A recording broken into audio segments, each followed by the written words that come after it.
Ward number 6, written by Anton Chekhov, translated by Constance Garnett, and performed by Frank Marcopolos of frankmarcopolos.com. 1.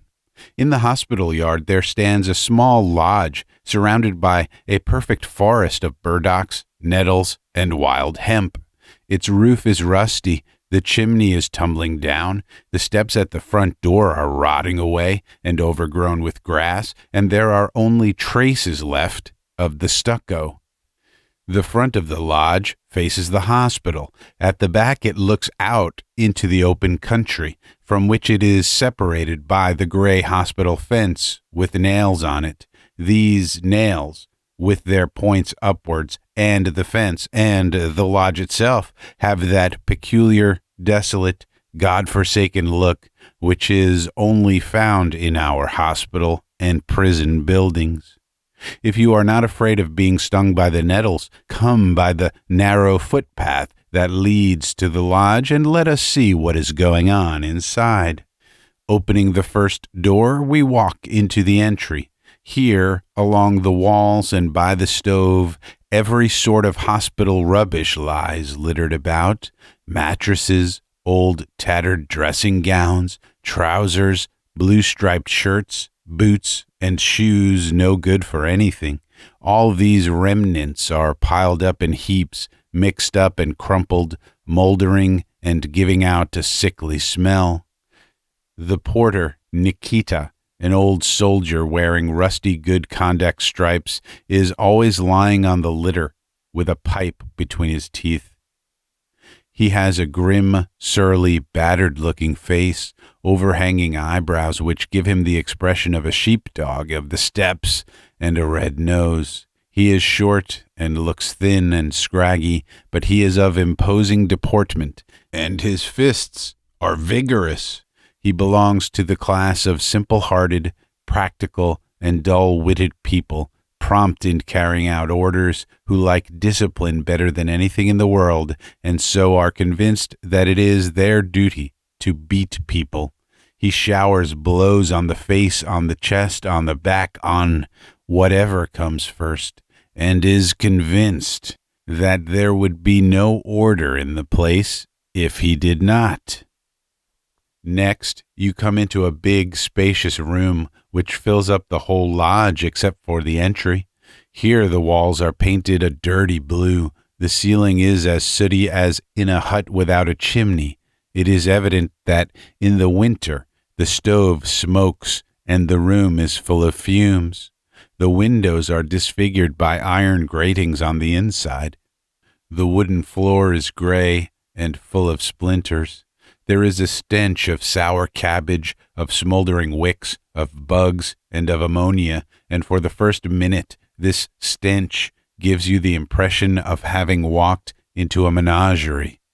There are bedsteads screwed to the floor. Men in blue hospital dressing gowns and wearing nightcaps in the old style are sitting and lying on them. These are the lunatics. There are 5 of them in all here. Only one is of the upper class. The rest are all artisans. The one nearest the door, a tall, lean workman with shining red whiskers and tear-stained eyes, sits with his head propped on his hand, staring at the same point. Day and night he grieves, shaking his head, sighing and smiling bitterly. He takes a part in conversation and usually makes no answer to questions. He eats and drinks mechanically when food is offered him. From his agonizing, throbbing cough, his thinness, and the flush on his cheeks, one may judge that he is in the first stage of consumption. Next to him is a little, alert, very lively old man with a pointed beard and curly black hair like a Negro's. By day he walks up and down the ward, from window to window, or sits on his bed, cross-legged like a Turk, and, ceaselessly as a bullfinch whistles, softly sings and titters. He shows his childish gaiety and lively character at night also, when he gets up to say his prayers, that is, to beat himself on the chest with his fists and to scratch with his fingers at the door. This is the Jew, Moisika, an imbecile who went crazy 20 years ago when his hat factory was burnt down. And of all the inhabitants of Ward Number 6, he is the only one who is allowed to go out of the lodge and even out of the yard into the street. He has enjoyed this privilege for years, probably because he is an old inhabitant of the hospital, a quiet, harmless imbecile, the buffoon of the town, where people are used to seeing him surrounded by boys and dogs. In his wretched gown, in his absurd nightcap, and in slippers, sometimes with bare legs and even without trousers, he walks about the streets, stopping at the gates and the little shops and begging for a copper. In one place they will give him some kvass, in another some bread, in another a copper, so that he generally goes back to the ward, feeling rich and well-fed. Everything that he brings back, Nikita takes from him for his own benefit. The soldier does this roughly, angrily turning the Jew's pockets inside out and calling God to witness that he will not let him go into the street again, and that breach of the regulations is worse to him than anything in the world. Moisika likes to make himself useful. He gives his companions water and covers them up when they are asleep. He promises each of them to bring him back a kopeck and to make him a new cap. He feeds with a spoon his neighbor on the left who is paralyzed. He acts in this way, not from compassion nor from any considerations of a humane kind, but through imitation, unconsciously dominated by Gromov, his neighbor on the right hand. Ivan Dimitric Gromov, a man of 33 who is a gentleman by birth and has been a court usher and provincial secretary, suffers from the mania of persecution. He either lies curled up in bed or walks from corner to corner as though for exercise. He very rarely sits down. He is always excited, agitated, and overwrought by a sort of vague, undefined expectation. The faintest rustle in the entry or shout in the yard is enough to make him raise his head and begin listening, whether they are coming for him, whether they are looking for him. And at such times, his face expresses the utmost uneasiness and repulsion. I like his broad face with its high cheekbones, always pale and unhappy and reflecting, as though in a mirror, a soul tormented by conflict and long-continued terror. His grimaces are strange and abnormal, but the delicate lines traced on his face by profound, genuine suffering show intelligence and sense, and there is a warm and healthy light in his eyes. I like the man himself, courteous, anxious to be of use, and extraordinarily gentle to everyone, except Nikita. When anyone drops a button or a spoon, he jumps up from his bed quickly and picks it up. Every day he says good morning to his companions, and when he goes to bed, he wishes them good night. Besides his continually overwrought condition and his grimaces, his madness shows itself in the following way also. Sometimes in the evenings he wraps himself in his dressing gown and, trembling all over, with his teeth chattering, begins walking rapidly from corner to corner and between the bedsteads. It seems as though he is in a violent fever. From the way he suddenly stops and glances at his companions, it can be seen that he is longing to say something very important, but apparently reflecting that they would not listen or would not understand him, he shakes his head impatiently and goes on pacing up and down. But soon the desire to speak gets the upper hand of every consideration, and he will let himself go and speak fervently and passionately. His talk is disordered and feverish like delirium, disconnected and not always intelligible. But on the other hand, something extremely fine may be felt in it, both in the words and the voice. When he talks, you recognize in him the lunatic and the man. It is difficult to reproduce on paper his insane talk.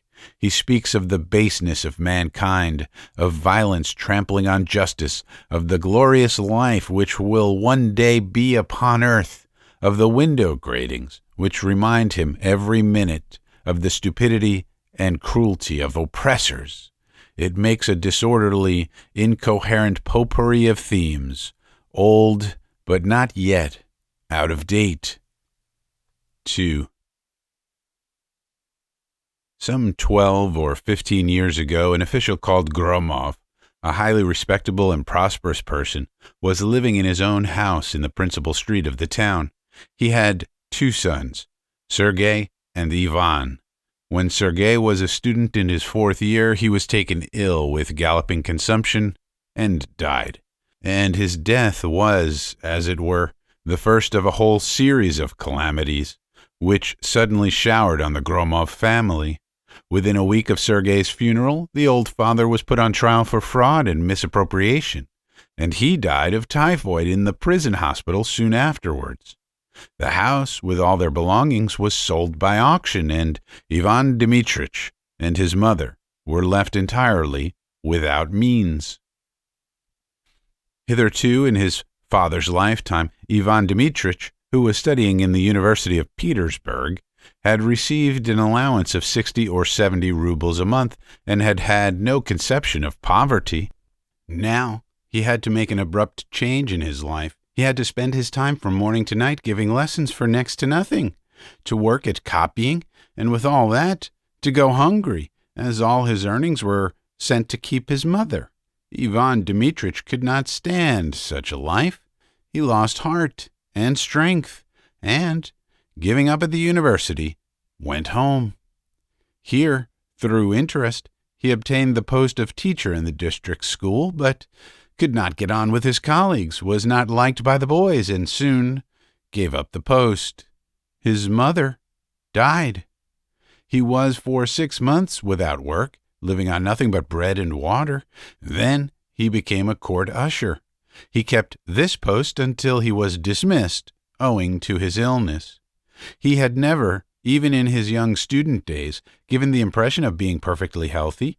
He had always been pale, thin, and given to catching cold. He ate little and slept badly. A single glass of wine went to his head and made him hysterical. He always had a craving for society, but owing to his irritable temperament and suspiciousness, he never became very intimate with anyone, and had no friends.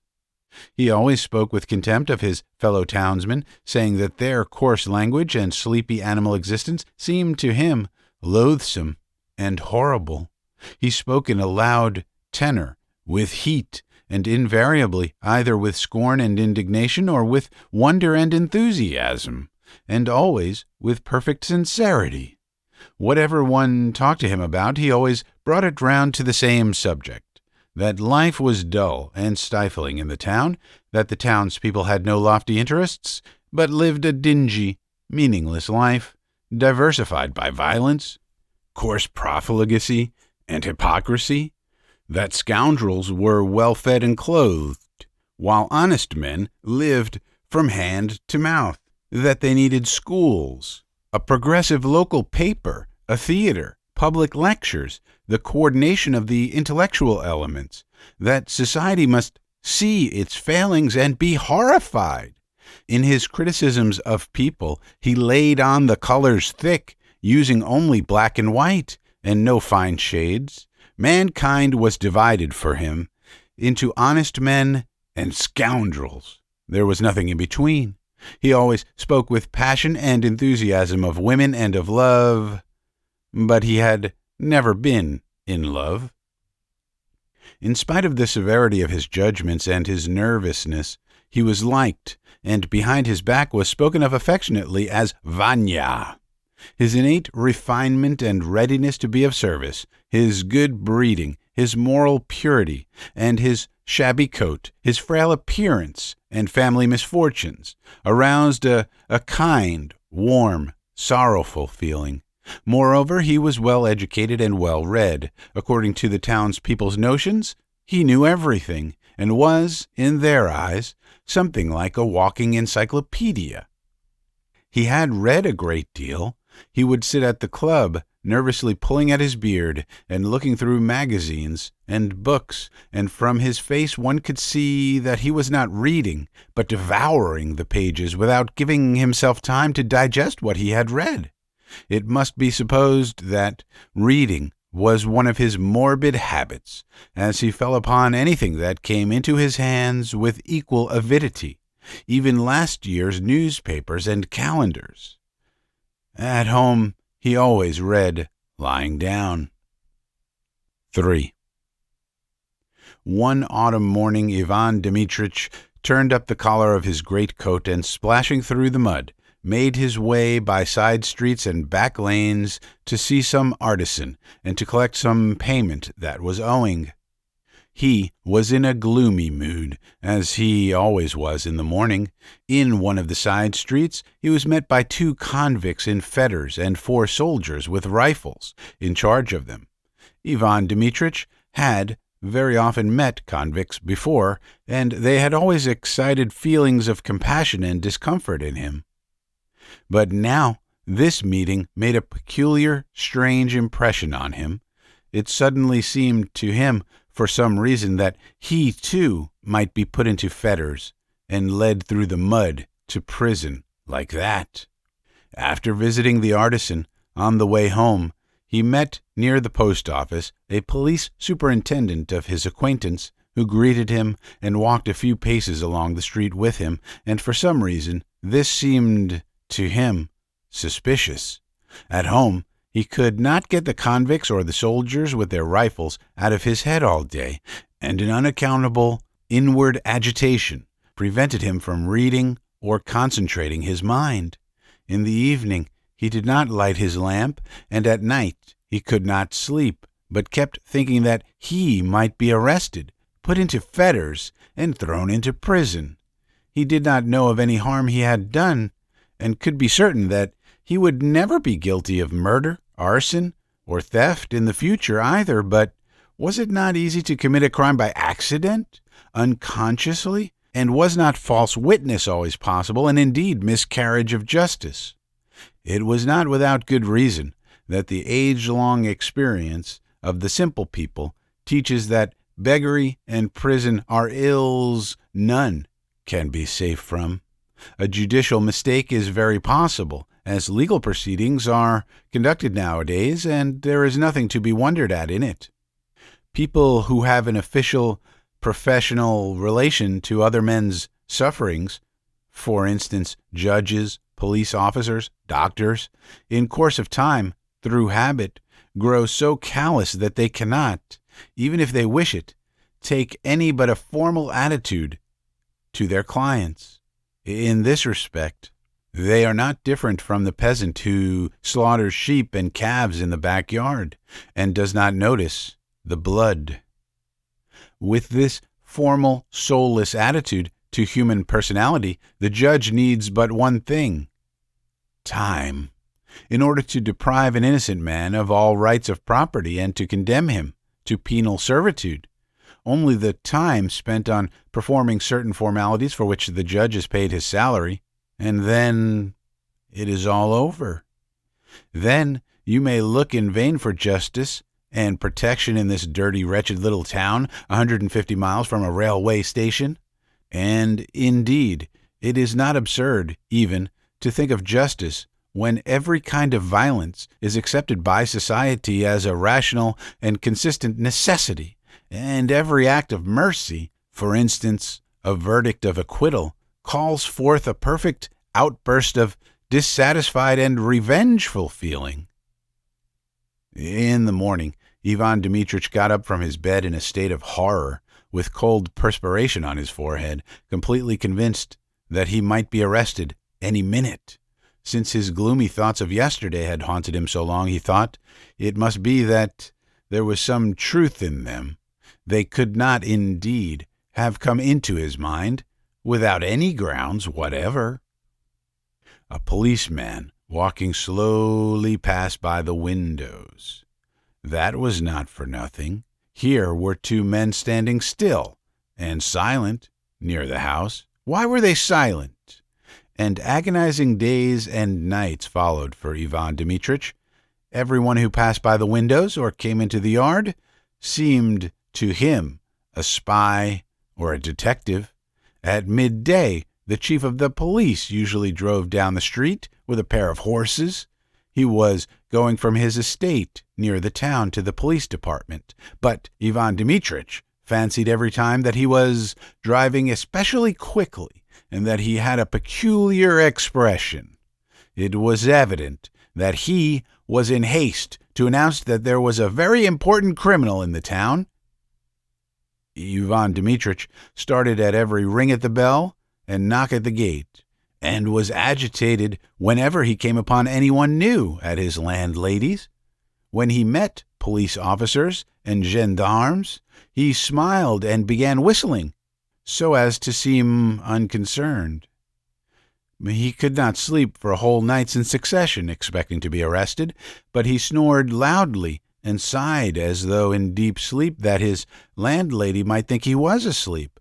For if he could not sleep, that meant that he was tormented by the stings of conscience. What a piece of evidence! Facts and common sense persuaded him that all these terrors were nonsense and morbidity, that if one looked at the matter more broadly, there was nothing really terrible in arrest and imprisonment, so long as the conscience is at ease. But the more sensibly and logically he reasoned, the more acute and agonizing his mental distress became. It might be compared with the story of a hermit who tried to cut a dwelling place for himself in a virgin forest.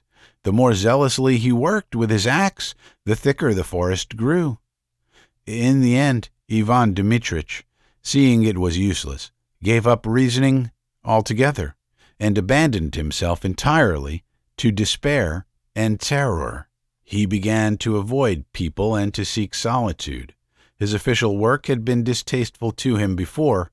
Now it became unbearable to him. He was afraid that they would somehow get him into trouble, would put a bribe in his pocket unnoticed and then denounce him, or that he would accidentally make a mistake in official papers that would appear to be fraudulent, or would lose other people's money. It is strange that his imagination had never at other times been so agile and inventive as now, when every day he thought of thousands of different reasons for being seriously anxious over his freedom and honor. But, on the other hand, his interest in the outer world, in books in particular, grew sensibly fainter, and his memory began to fail him. In the spring, when the snow melted, there were found in the ravine near the cemetery 2 half-decomposed corpses, the bodies of an old woman and a boy, bearing the traces of death by violence. Nothing was talked of but these bodies and their unknown murderers. That people might not think he had been guilty of the crime, Ivan Dmitrich walked about the streets, smiling, and when he met acquaintances, he turned pale, flushed, and began declaring that there was no greater crime than the murder of the weak and defenseless. But this duplicity soon exhausted him, and after some reflection, he decided that in his position the best thing to do was to hide in his landlady's cellar. He sat in the cellar all day, and then all night. Then another day was fearfully cold, and, waiting till dusk, stole secretly like a thief back to his room. He stood in the middle of the room till daybreak, listening without stirring. Very early in the morning, before sunrise, some workmen came into the house. Ivan Dmitrich knew perfectly well that they had come to mend the stove in the kitchen, but terror told him that they were police officers disguised as workmen. He slipped stealthily out of the flat and, overcome by terror, ran along the street without his cap and coat.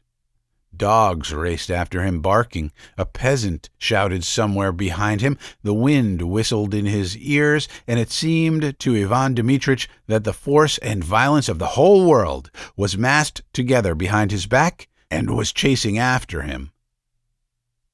He was stopped and brought home, and his landlady sent for a doctor.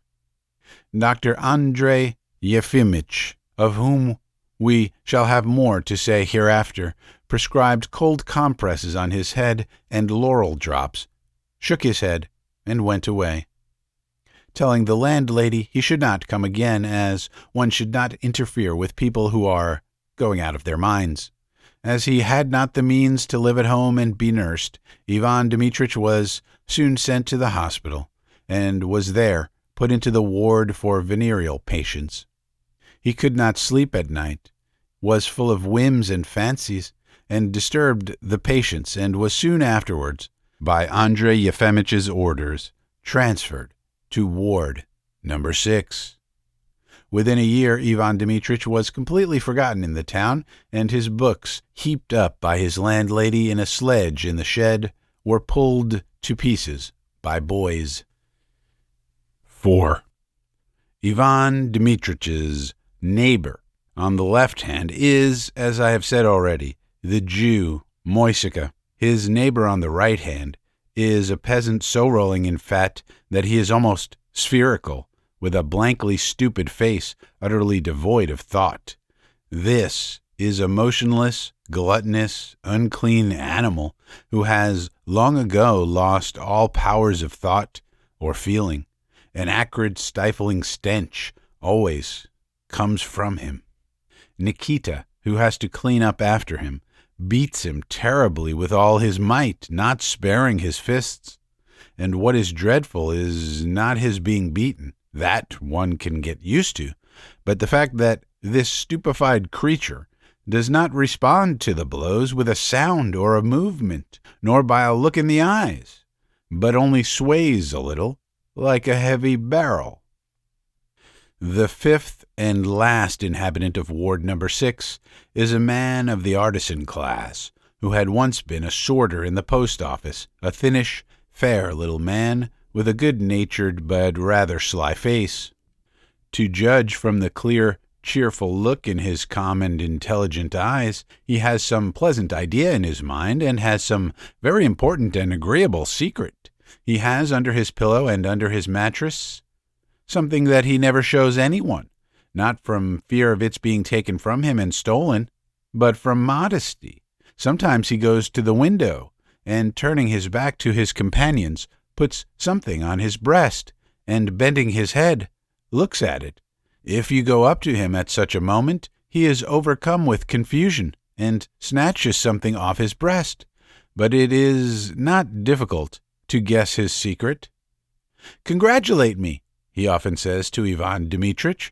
"I have been presented with the Stanislav Order of the second degree with the star. The second degree with the star is only given to foreigners, but for some reason they want to make an exception for me," he says with a smile, shrugging his shoulders in perplexity. "That, I must confess, I did not expect." "I don't understand anything about that," Ivan Dmitrich replies morosely. "But do you know what I shall attain to sooner or later?" the former sorter persists, screwing up his eyes slyly. "I shall certainly get the Swedish Polar Star. That's an order it is worth working for. A white cross with a black ribbon. It's very beautiful." Probably in no other place is life so monotonous as in this ward. In the morning, the patients, except the paralytic and fat peasant, wash in the entry at a big tub and wipe themselves with the skirts of their dressing gowns. After that, they drink tea out of tin mugs, which Nikita brings them out of the main building. Everyone is allowed 1 mugful. At midday, they have soup made out of sour cabbage and boiled grain. In the evening, their supper consists of grain left from dinner. In the intervals, they lie down, sleep, look out the window, and walk from one corner to the other. And so every day. Even the former sorter always talks of the same orders. Fresh faces are rarely seen in ward number 6. The doctor has not taken in any new mental cases for a long time, and the people who are fond of visiting lunatic asylums are few in this world. Once every 2 months, Semyon Lazarich, the barber, appears in the ward. how he cuts the patient's hair and how Nikita helps him do it, and what a trepidation the lunatics are always thrown into by the arrival of the drunken, smiling barber, we will not describe. No one even looks into the ward except the barber. The patients are condemned to see day after day no one but Nikita. A rather strange rumor has, however, been circulating in the hospital of late. It is rumored that the doctor has begun to visit ward number 6. 5. A strange rumor. Dr. Andrey Yefimitch Ragin is a strange man in his way. They say that when he was young he was very religious and prepared himself for a clerical career, and that when he had finished his studies at the high school in 1863, he intended to enter a theological academy, but that his father, a surgeon and doctor of medicine, jeered at him and declared point blank that he would disown him if he became a priest. How far this is true I don't know, but Andrey Yefimitch himself has more than once confessed that he has never had a natural bent for medicine or science in general. However that may have been, when he finished his studies in the medical faculty he did not enter the priesthood. He showed no special devoutness, and was no more like a priest at the beginning of his medical career than he is now. His exterior is heavy, coarse like a peasant's. His face, his beard, his flat hair, and his coarse, clumsy figure suggest an overfed, intemperate, and harsh innkeeper on the high road. His face is surly-looking and covered with blue veins. His eyes are little, and his nose is red. With his height and broad shoulders, he has huge hands and feet. One would think that a blow from his fist would knock the life out of anyone, but his step is soft and his walk is cautious and insinuating. When he meets anyone in a narrow passage, he is always the first to stop and make way, and to say, not in a bass as one would expect, but in a high, soft tenor, "I beg your pardon." He has a little swelling on his neck which prevents him from wearing stiff, starched collars, and so he always goes about in soft linen or cotton shirts. Altogether, he does not dress like a doctor. He wears the same suit for 10 years, and the new clothes, which he usually buys at a Jewish shop, look as shabby and crumpled on him as his old ones. He sees patients and dines and pays visits all in the same coat. But this is not due to miserliness, but to complete carelessness about his appearance. When Andrey Yefimitch came to the town to take up his duties, the institution founded to the glory of God was in a terrible condition. One could hardly breathe for the stench in the wards, in the passages, and in the courtyards of the hospital. The hospital servants, the nurses, and their children slept in the wards together with the patients. They complained that there was no living for beetles, bugs, and mice. The surgical wards were never free from erysipelas. There were only 2 scalpels and not 1 thermometer in the whole hospital. Potatoes were kept in the baths. The superintendent, the housekeeper, and the medical assistant robbed the patients, and of the old doctor, Andrey Yefimich's predecessor, people declared that he secretly sold the hospital alcohol, and that he kept a regular harem consisting of nurses and female patients. These disorderly proceedings were perfectly well known in the town, and were even exaggerated, but people took them calmly. Some justified them on the ground that there were only peasants and working men in the hospital who could not be dissatisfied, since they were much worse off at home than in the hospital. They couldn't be fed on woodcocks. Others said in excuse that the town alone, without help from the Zemstvo, was not equal to maintaining a good hospital. Thank God for having one at all, even a poor one, and the newly formed Zemstvo did not open infirmaries either in the town or the neighborhood, relying on the fact that the town already had its hospital. After looking over the hospital, Andrey Yefimitch came to the conclusion that it was an immoral institution and extremely prejudicial to the health of the townspeople. In his opinion, the most sensible thing that could be done was to let out the patients and close the hospital. But he reflected that his will alone was not enough to do this, and that it would be useless. If physical and moral impurity were driven out of one place, they would only move to another. One must wait for it to wither away of itself.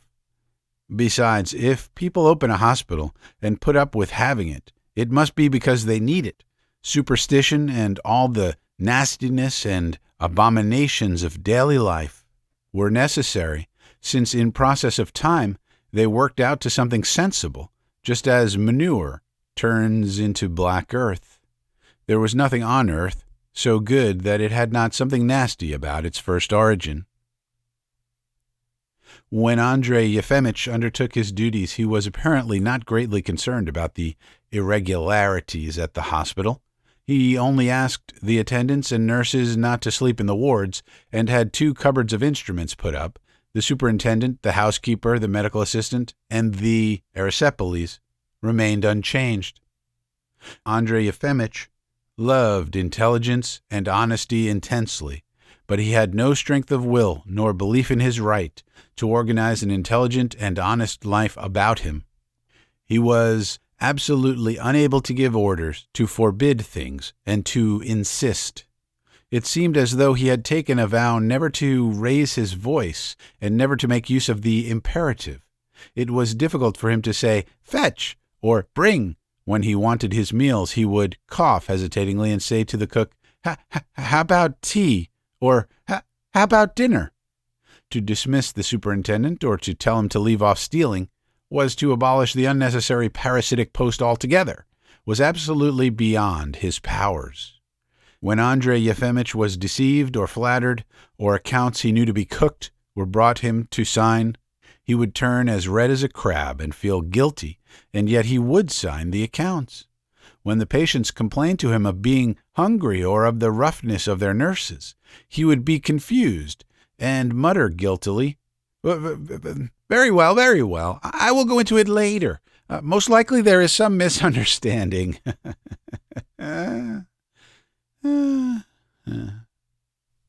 At first, Andrey Yefimitch worked very zealously.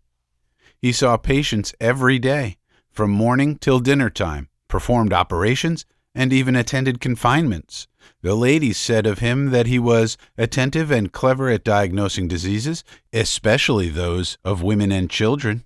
But in process of time, the work unmistakably wearied him by its monotony and obvious uselessness. Today, one sees 30 patients, and tomorrow they have increased to 35, the next day 40, and so on, from day to day, from year to year, while the mortality in the town did not decrease, and the patients did not leave off coming. To be any real help to 40 patients between morning and dinner was not physically possible, so it could but lead to deception. If 12,000 patients were seen in a year, it meant, if one looked at it simply, that 12,000 men were deceived. To put those who were seriously ill into wards and to treat them according to the principles of science was impossible, too, because, though there were principles, there was no science. If he were to put aside philosophy and pedantically follow the rules as other doctors did, the things, above all, necessary were cleanliness and ventilation instead of dirt, wholesome nourishment instead of broth made of stinking sour cabbage, and good assistants instead of thieves. And indeed, why hinder people dying if death is the normal and legitimate end of everyone? What is gained if some shopkeeper or clerk lives an extra 5 or 10 years? If the aim of medicine is, by drugs, to alleviate suffering, the question forces itself on one, why alleviate it? In the first place, they say that suffering leads man to perfection, and in the second, if mankind really learns to alleviate its sufferings with pills and drops, it will completely abandon religion and philosophy, in which it has hitherto found not merely protection from all sorts of trouble, but even happiness. Pushkin suffered terrible agonies before his death. Poor Heine lay paralyzed for several years. Why, then, should not some Andrey Yefimitch or Matrona Savishna be ill, since their lives had nothing of importance in them and would have been entirely empty and like the life of an amoeba, except 4. Suffering. Oppressed by such reflections, Andrey Yefimitch relaxed his efforts and gave up visiting the hospital every day. 6. His life was passed like this. As a rule, he got up at 8 o'clock in the morning, dressed, and drank his tea. Then he sat down in his study to read or went to the hospital. At the hospital, the outpatients were sitting in the dark, narrow little corridor, waiting to be seen by the doctor. The nurses and attendants, tramping with their boots over the brick floors, ran by them. Gaunt-looking patients in dressing gowns passed. Dead bodies and vessels full of filth were carried by. The children were crying, and there was a cold draught. Andrey Yefimitch knew that such surroundings were torture to feverish, consumptive, and impressionable patients, but what could be done? In the consulting room, he was met by his assistant, Sergei Sergeyitch, a fat little man with a plump, well-washed, shaven face, with soft, smooth manners, wearing a new, loosely cut suit, and looking more like a senator than a medical assistant. He had an immense practice in town, wore a white tie, and considered himself more proficient than the doctor, who had no practice. In the corner of the consulting room there stood a large icon in a shrine, with a heavy lamp in front of it, and near it a candle stand with a white cover on it. On the walls hung portraits of bishops, a view of the Sviatogorsky monastery, and wreaths of dried cornflowers. Sergei Sergeyitch was religious and liked solemnity and decorum. The icon had been put up at his expense. At his instructions, some one of the patients read the hymns of praise in the consulting room on Sundays, and after the reading, Sergei Sergeyitch himself went through the wards with a censer and burned incense. There were a great many patients, but the time was short, and so the work was confined to the asking of a few brief questions and the administration of some drugs, such as castor oil or volatile ointment. Andrey Yefimitch would sit with his cheek resting in his hand, lost in thought and asking questions mechanically. Sergei Sergeyitch sat down too, rubbing his hands, and from time to time putting in his word. "We suffer pain and poverty," he would say, "because we do not pray to the merciful God as we should. Yes." Andrey Yefimitch never performed any operation when he was seeing patients. He had long ago given up doing so, and the sight of blood upset him. When he had to open a child's mouth in order to look at its throat, and the child cried and tried to defend itself with its little hands, the noise in his ears made his head go round and brought tears to his eyes. He would make haste to prescribe a drug and motion to the woman to take the child away. He was soon wearied by the timidity of the patients and their incoherence, by the proximity of the pious Sergei Sergeyitch, by the portraits on the walls, and by his own questions, which he had asked over and over again for 20 years, and he would go away after seeing 5 or 6 patients. The rest would be seen by his assistant in his absence. With the agreeable thought that, thank God, he had no private practice now, and that no one would interrupt him, Andrey Yefimitch sat down to the table immediately on reaching home and took up a book. He read a great deal, and always with enjoyment. Half his salary went on buying books, and of the 6 rooms that made up his abode, 3 were heaped up with books and old magazines. He liked best of all works on history and philosophy. The only medical publication to which he subscribed was The Doctor, of which he always read the last pages first. He would always go on reading for several hours without a break and without being weary. He did not read as rapidly and impulsively as Ivan Dimitric had done in the past, but slowly and with concentration, often pausing over a passage which he liked and did not find intelligible. Near the books there always stood a decanter of vodka, and a salted cucumber or a pickled apple lay beside it, not on a plate, but on the baize tablecloth. Every half hour he would pour himself out a glass of vodka and drink it without taking his eyes off the book. Then, without looking at it, he would feel for the cucumber and bite off a bit. At 3 o'clock he would go cautiously to the kitchen door, cough, and say, Daryushka, what about dinner? After his dinner, a rather poor and untidily served one, Andrey Yefimitch would walk up and down his rooms with his arms folded, thinking. The clock would strike 4, then 5, and still he would be walking up and down thinking. Occasionally, the kitchen door would creak, and the red and sleepy face of Daryushka would appear. Andrey Yefimitch, isn't it time for you to have your beer? She would ask anxiously. No, it's not time yet, he would answer. I'll wait a little. I'll wait a little. Towards the evening, the postmaster, Mikhail Averyanitch, the only man in town whose society did not bore Andrey Yefimitch, would come in. Mikhail Averyanitch had once been a very rich landowner and had served in the cavalry, but had come to ruin and was forced by poverty to take a job in the post office late in life.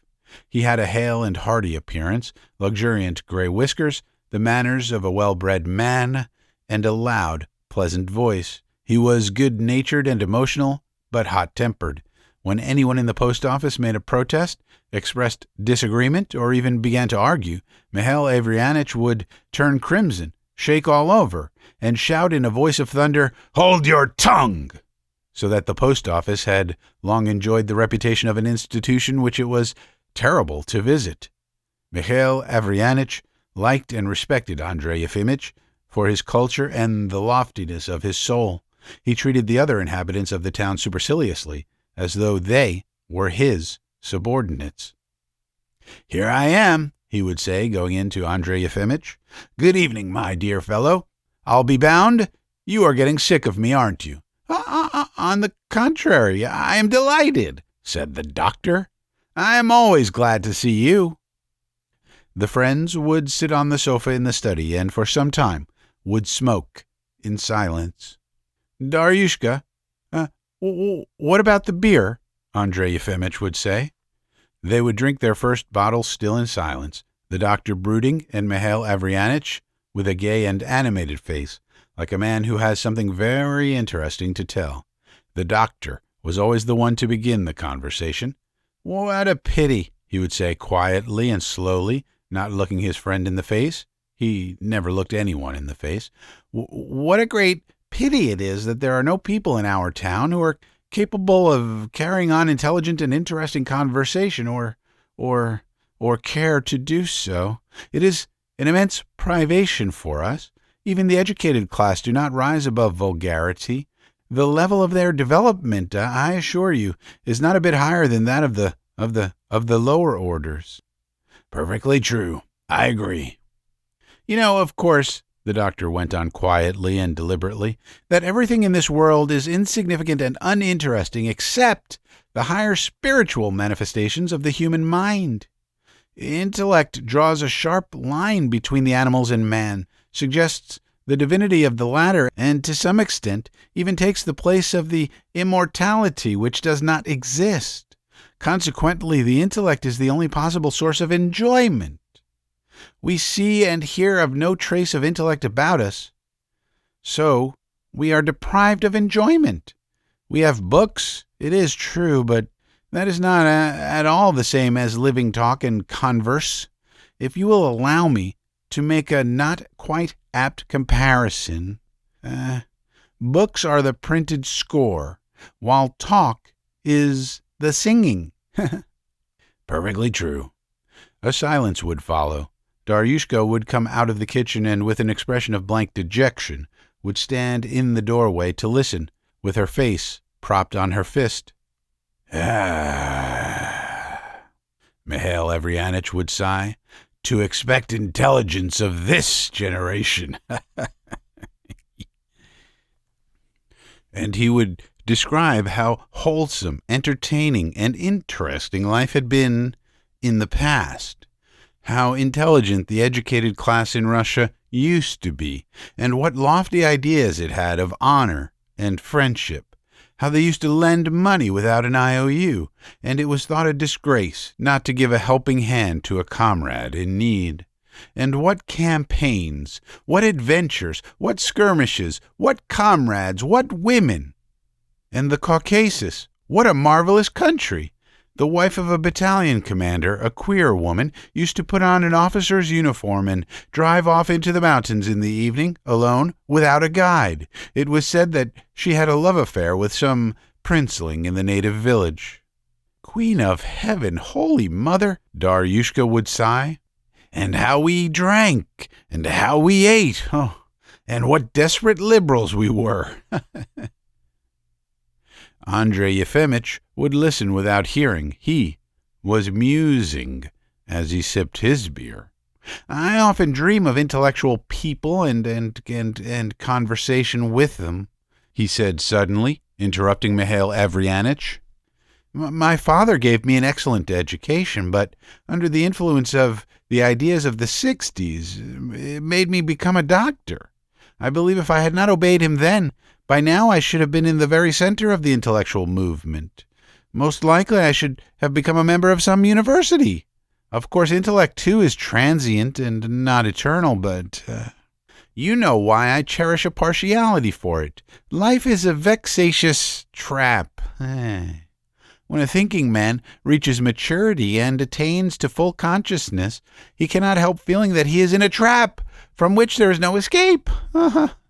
Indeed, he is summoned without his choice by fortuitous circumstances from non-existence into life. For what? He tries to find out the meaning and object of his existence. He is told nothing, or he is told absurdities. He knocks and it is not opened to him. Death comes to him also without his choice. And so, just as in prison, men held together by common misfortune feel more at ease when they are together, so one does not notice the trap in life when people with a bent for analysis and generalization meet together and pass their time in the interchange of proud and free ideas. In that sense, the intellect is the source of an enjoyment nothing can replace. Perfectly true. Not looking his friend in the face, Andrey Yefimitch would go on, quietly and with pauses, talking about intellectual people and conversation with them, and Mikhail Averyanitch would listen attentively and agree. Perfectly true. And do you not believe in the immortality of the soul? He would ask suddenly. No! Honored Mikhail Averyanitch, I do not believe it, and have no grounds for believing it. I must own I doubt it too. And yet I have a feeling as though I should never die. Oh, I think to myself, old fogey, it is time you were dead. But there is a little voice in my soul that says, don't you believe it? You won't die. Soon after 9 o'clock, Mikhail Averyanitch would go away. As he put on his fur coat in the entry, he would say with a sigh, what a wilderness fate has carried us to, though, really. What's most vexatious of all is to have to die here.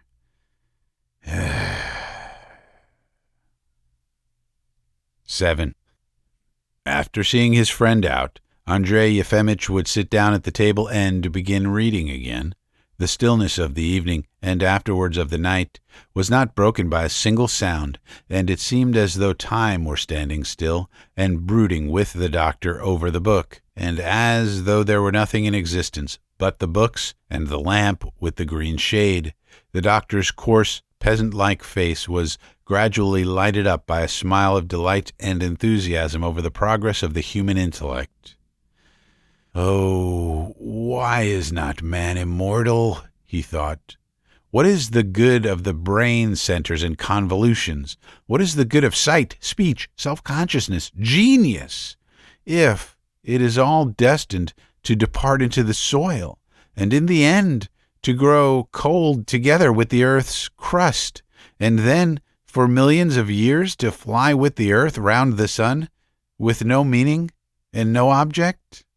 To do that, there was no need at all to draw man with his lofty, almost godlike intellect out of non-existence, and then, as though in mockery, to turn him into clay. The transmutation of substances! But what cowardice to comfort oneself with that cheap substitute for immortality!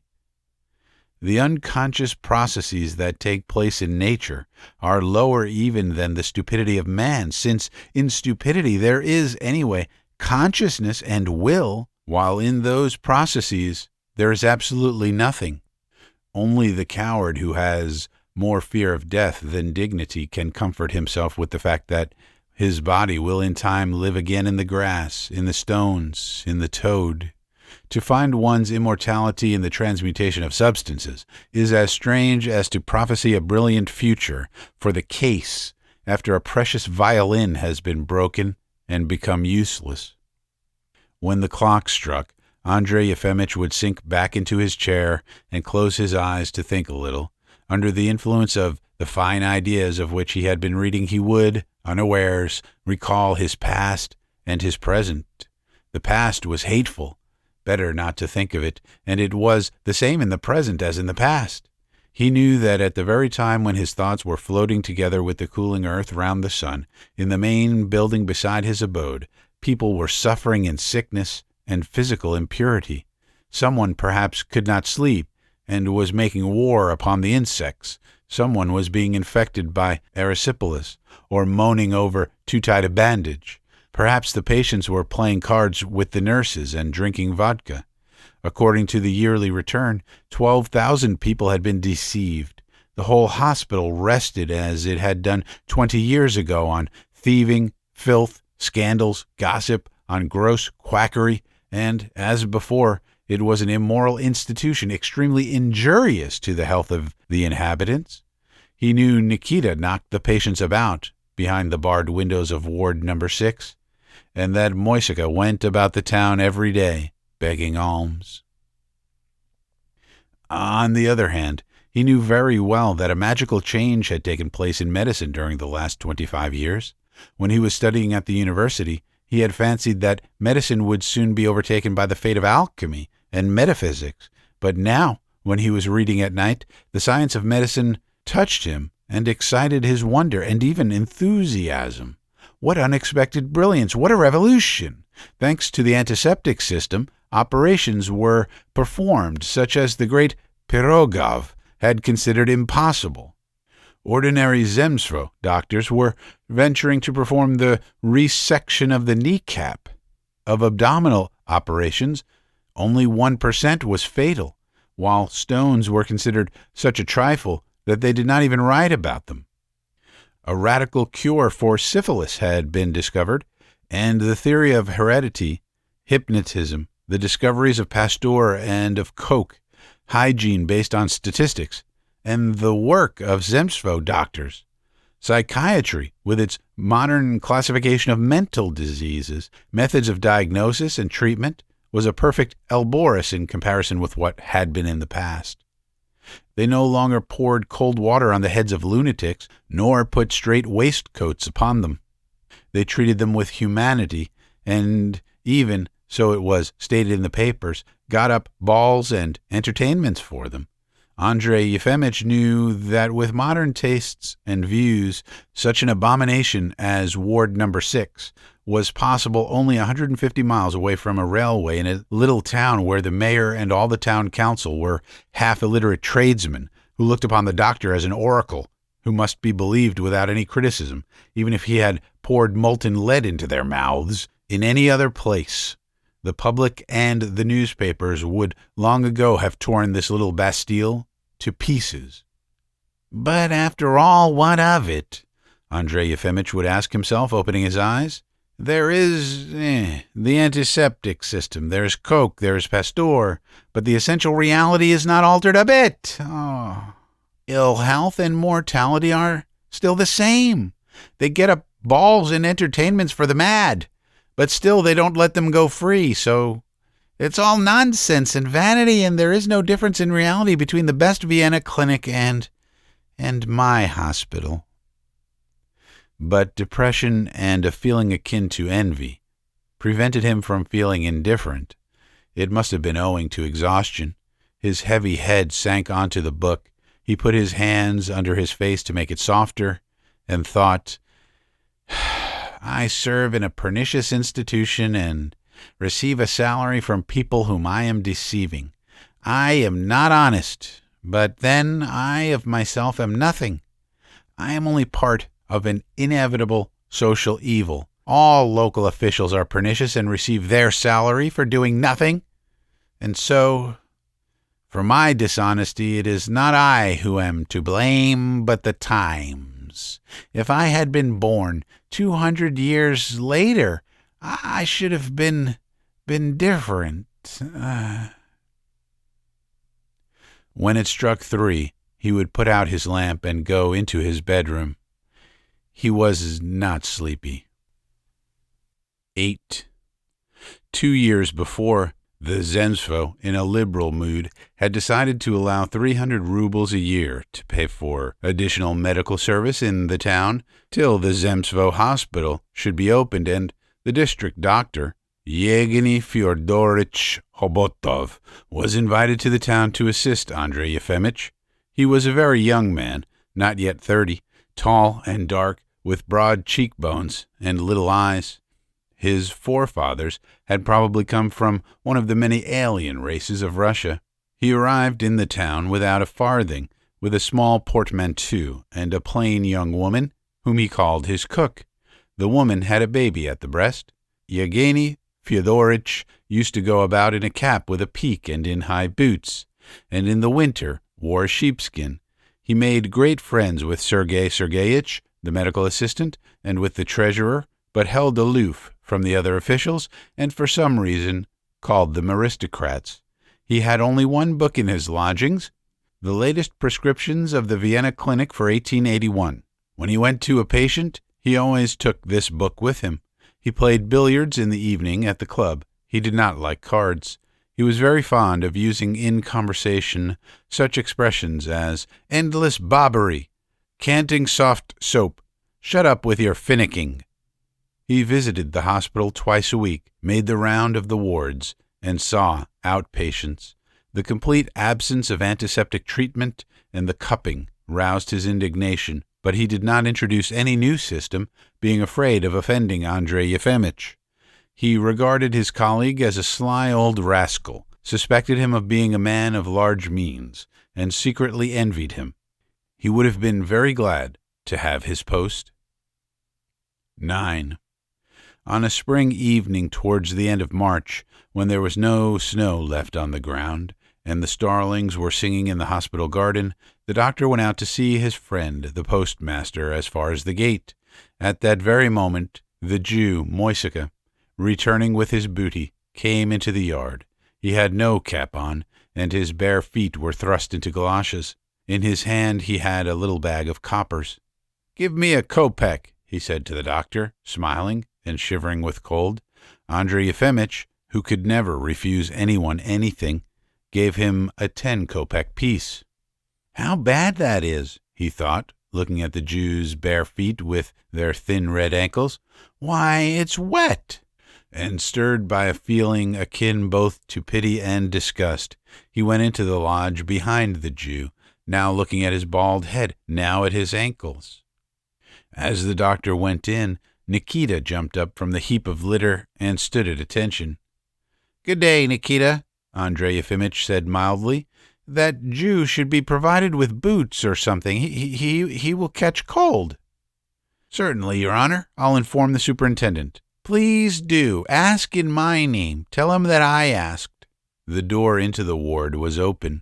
Ivan Dimitric, lying propped on his elbow on the bed, listened in alarm to the unfamiliar voice and suddenly recognized the doctor. He trembled all over with anger, jumped up, and with a red and wrathful face, with his eyes starting out of his head, ran out into the middle of the road. "The doctor has come," he shouted, and broke into a laugh. "At last! Gentlemen, I congratulate you. The doctor is honoring us with a visit.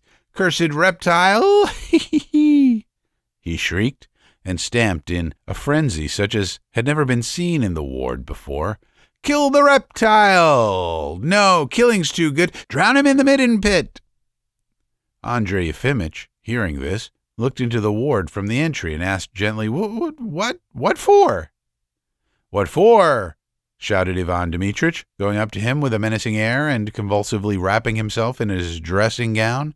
"What for? Thief! he said with a look of repulsion, moving his lips as though he would spit at him. Quack, hangman! Calm yourself, said Andrey Yefimitch, smiling guiltily. I assure you I've never stolen anything, and as to the rest, most likely you greatly exaggerate. I see you are angry with me. Calm yourself, I beg, if you can, and tell me coolly, what are you angry for? What are you keeping me here for? Because you are ill. Yes, I am ill. But you know dozens, hundreds of madmen are walking about in freedom because your ignorance is incapable of distinguishing them from the sane. Why am I and these poor wretches to be shut up here like scapegoats for all the rest? You, your assistant, the superintendent, and all your hospital rabble are immeasurably inferior to every one of us morally. Why then are we shut up and you not? Where's the logic of it?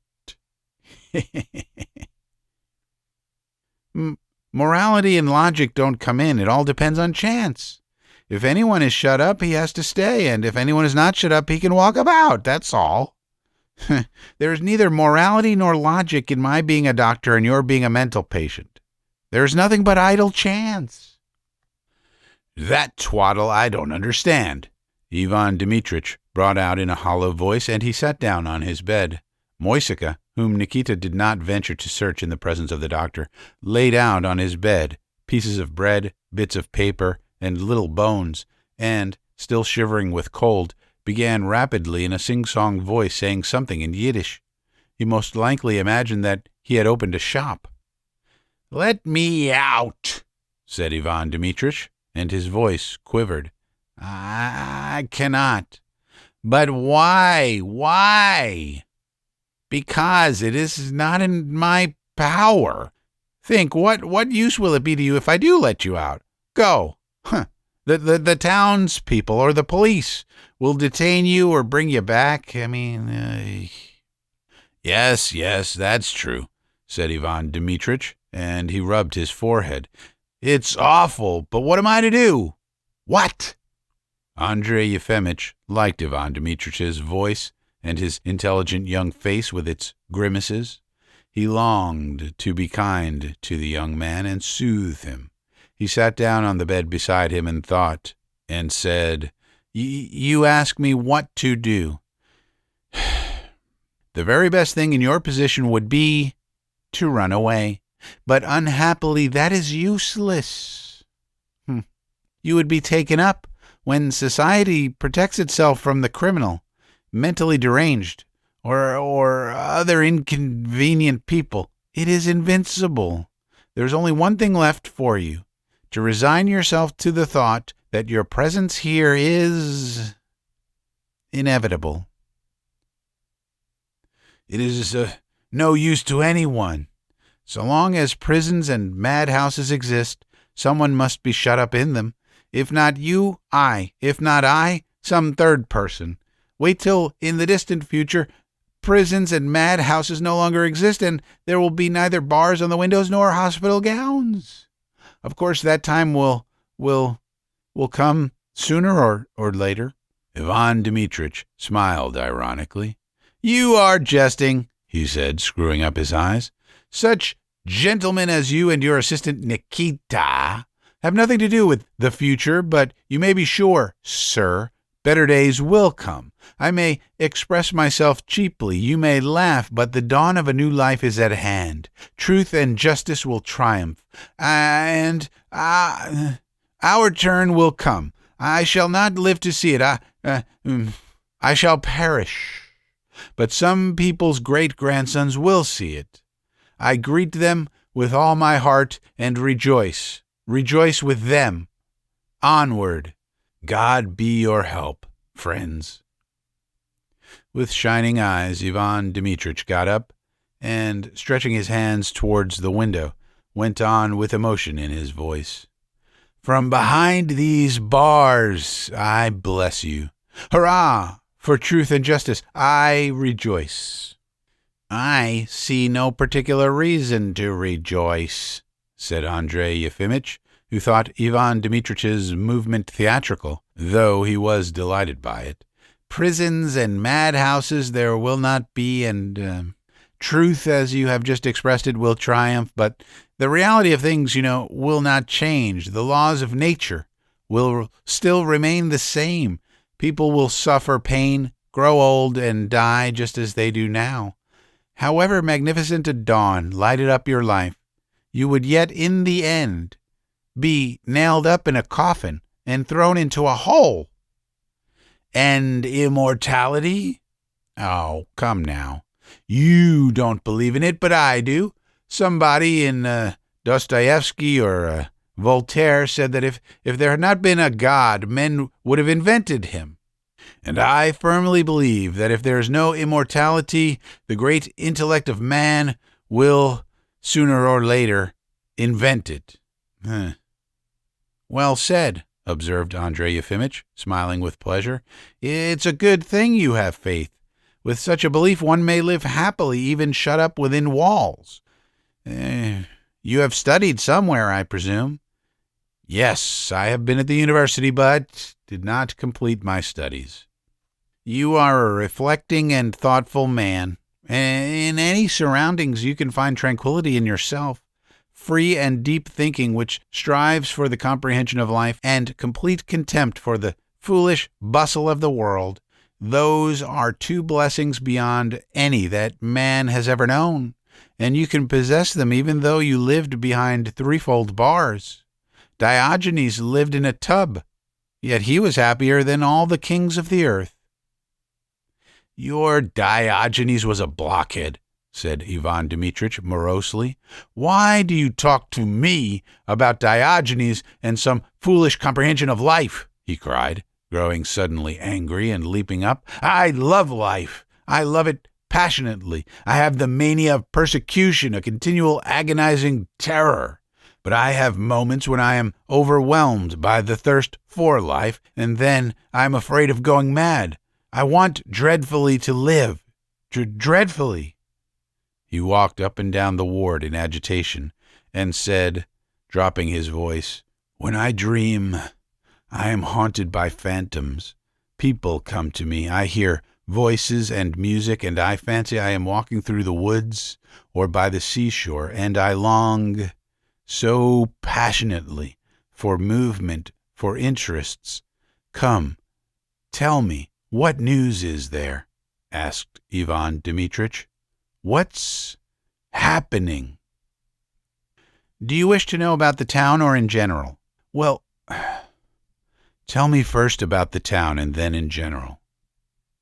"Well, in the town it is appallingly dull. There's no one to say a word to, no one to listen to. There are no new people. Well, a young doctor called Hotov has come here recently. He had come in my time. Well, he is a low cad, isn't he?" "Yes, he is a man of no culture. It's strange, Judging by every sign, there is no intellectual stagnation in our capital cities. There is a movement, so there must be real people there too, but for some reason they always send us such men as I would rather not see. It's an unlucky town." "Yes, it is an unlucky town," sighed Ivan Dmitrich, and he laughed.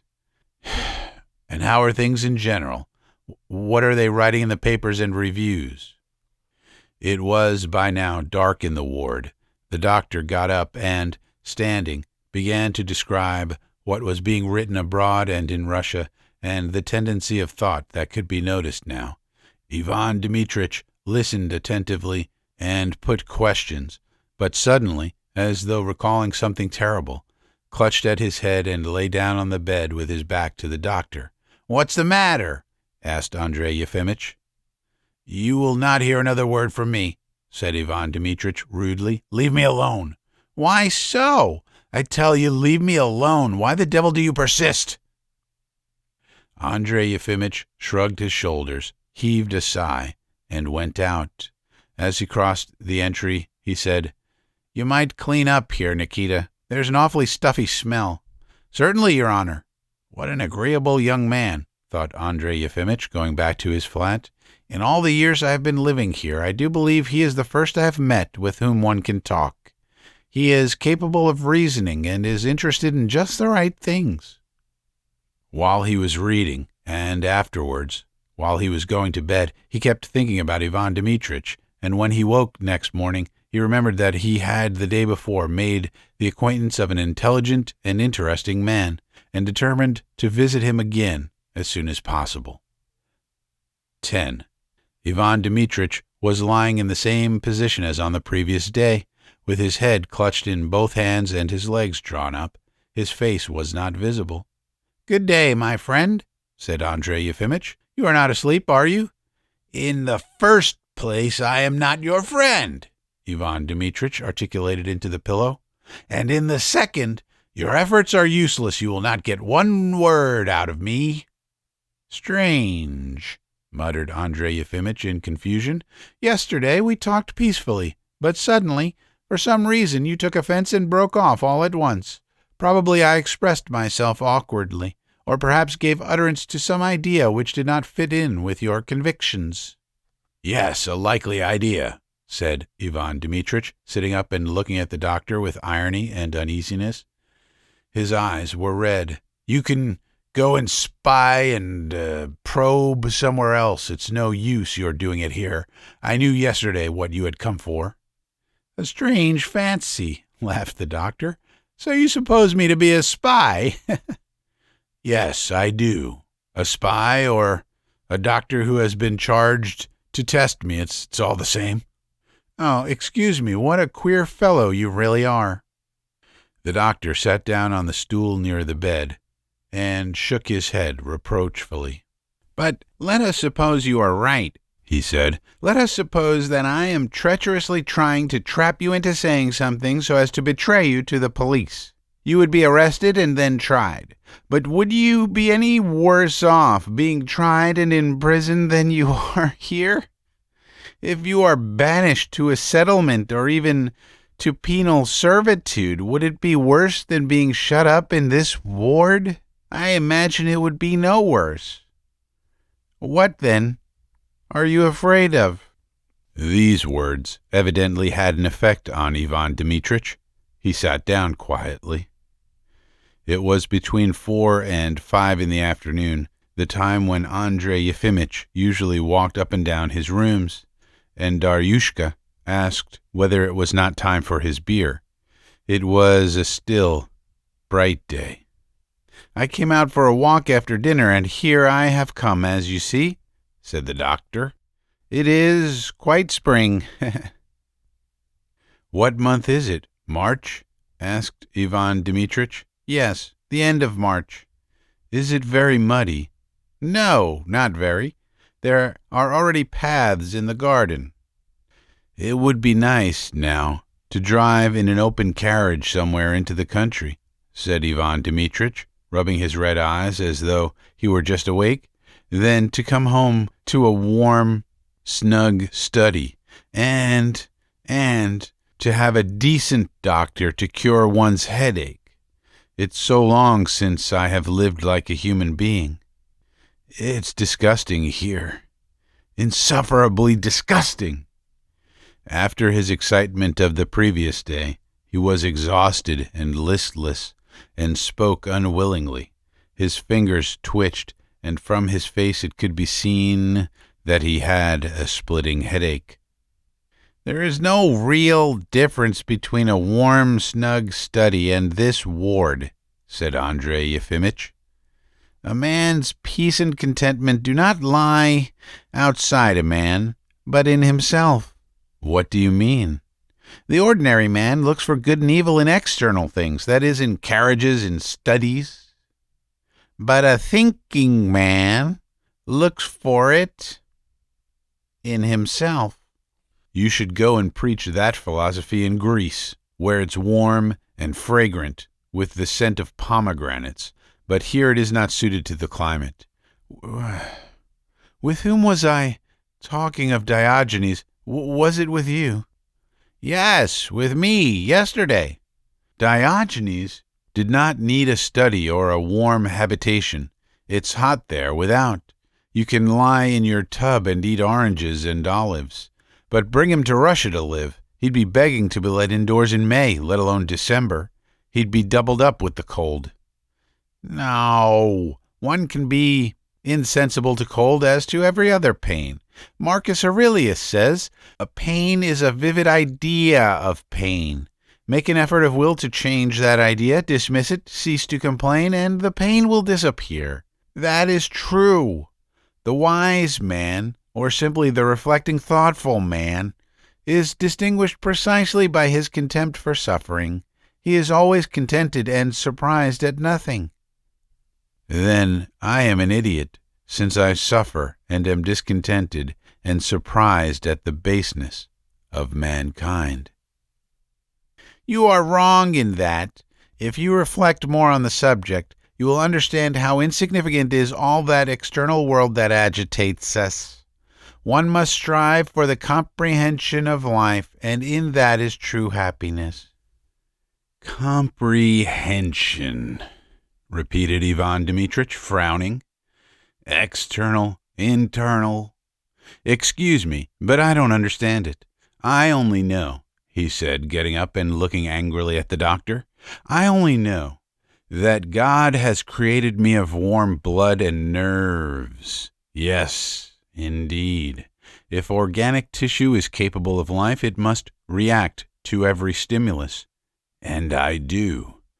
To pain I respond with tears and outcries, to baseness with indignation, to filth with loathing. To my mind, that is just what is called life. The lower the organism, the less sensitive it is, and the more feebly it reacts to stimulus, and the higher it is, the more responsively and vigorously it reacts to reality. How is it you don't know that? A doctor, and not know such trifles? To despise the suffering, to be always contented, and to be surprised at nothing, one must reach this condition, and Ivan Dimitrich pointed to the peasant who was a mass of fat, or to harden oneself by suffering to such a point that one loses all sensibility to it. That is, in other words, to cease to live.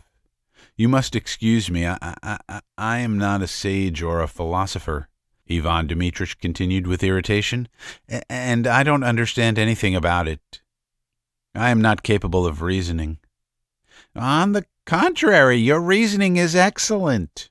The Stoics, whom you are parodying, were remarkable people, but their doctrine crystallized 2,000 years ago and has not advanced and will not advance an inch forward, since it is not practical or living.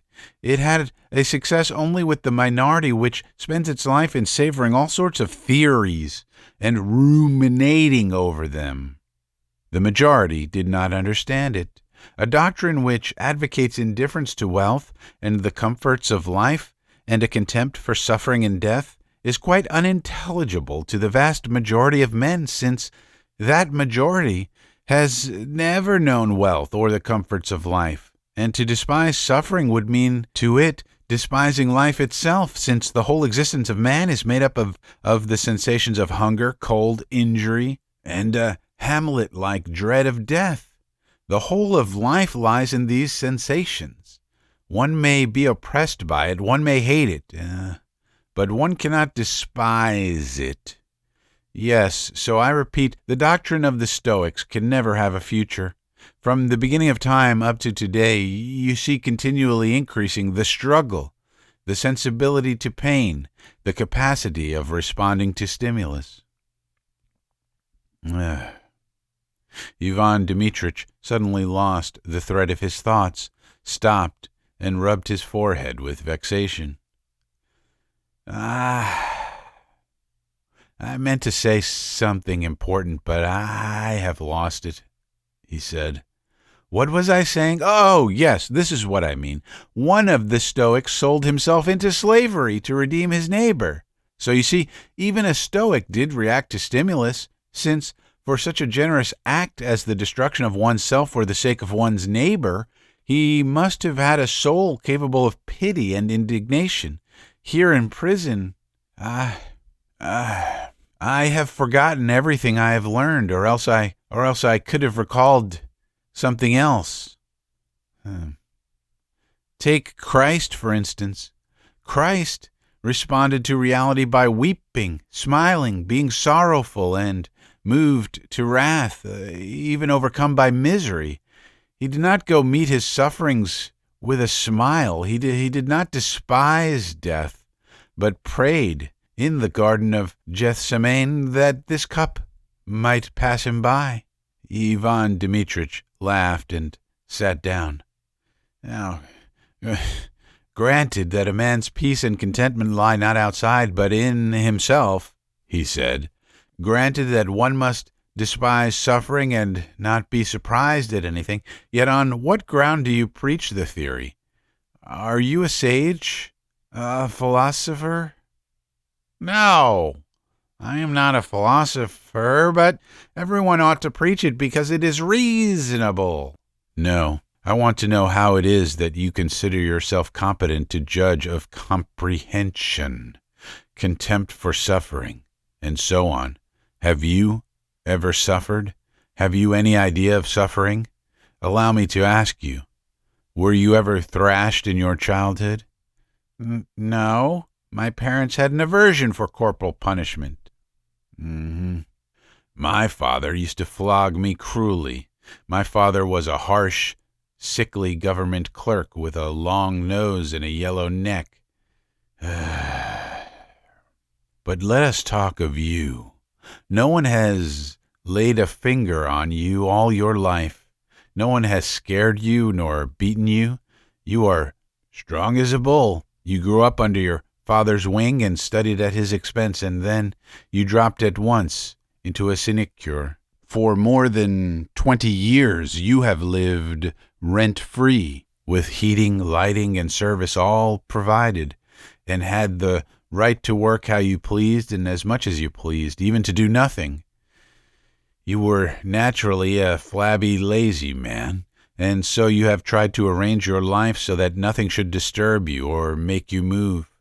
You have handed over your work to the assistant and the rest of the rabble while you sit in peace and warmth, save money, read, amuse yourself with reflections, with all sorts of lofty nonsense, and... Ivan Dimitrich looked at the doctor's red nose. With boozing... In fact, you have seen nothing of life. You know absolutely nothing of it, and are only theoretically acquainted with reality. You despise suffering and are surprised at nothing for a very simple reason. Vanity of vanities, the external and the internal, contempt for life, for suffering and for death, comprehension, true happiness. That's the philosophy that suits the Russian sluggard best. You see a peasant beating his wife, for instance. Why interfere? Let him beat her. They will both die sooner or later anyway. And besides, he who beats injures by his blows not the person he is beating, but himself. To get drunk is stupid and unseemly, but if you drink, you die, and if you don't drink, you die. A peasant woman comes with a toothache. Well, what of it? Pain is the idea of pain. And besides, there is no living in this world without illness. We shall all die, and so go away, woman. Don't hinder me from thinking and drinking vodka. A young man asks advice. What is he to do? How is he to live? Anyone else would think before answering, but you have got the answer ready. Strive for comprehension or for true happiness. And what is that fantastic true happiness? There's no answer, of course. We are kept here behind barred windows, tortured, left to rot. But that is very good and reasonable because there is no difference at all between this ward and a warm, snug study. A convenient philosophy. You can do nothing, and your conscience is clear, and you feel you are wise. No, sir, it is not philosophy. It's not thinking. It's not breadth of vision, but laziness, fakerism, drowsy stupefaction. Yes, cried Ivan Dmitrich, getting angry again. You despise suffering, but I'll be bound if you pinch your finger in the door, you will howl at the top of your voice. And perhaps I shouldn't howl, said Andrey Yefimitch with a gentle smile. Oh, I dare say. Well, if you had a stroke of paralysis, or supposing some fool or bully took advantage of his position and rank to insult you in public, and if you knew he could do it with impunity, then you would understand what it means to put people off with comprehension and true happiness. Well, that's original, said Andrey Yefimitch, laughing with pleasure and rubbing his hands. I am agreeably struck by your inclination for drawing generalizations, and the sketch of my character you have just drawn is simply brilliant. I must confess that talking to you gives me great pleasure. Well, I've listened to you, and now you must graciously listen to me. 11. The conversation went on for about an hour longer, and apparently made a deep impression on Andrey Yefimitch. He began going to the ward every day. He went there in the mornings and after dinner, and often the dusk of evening found him in conversation with Ivan Dmitrich. At first Ivan Dmitrich held aloof from him, suspected him of evil designs, and openly expressed his hostility.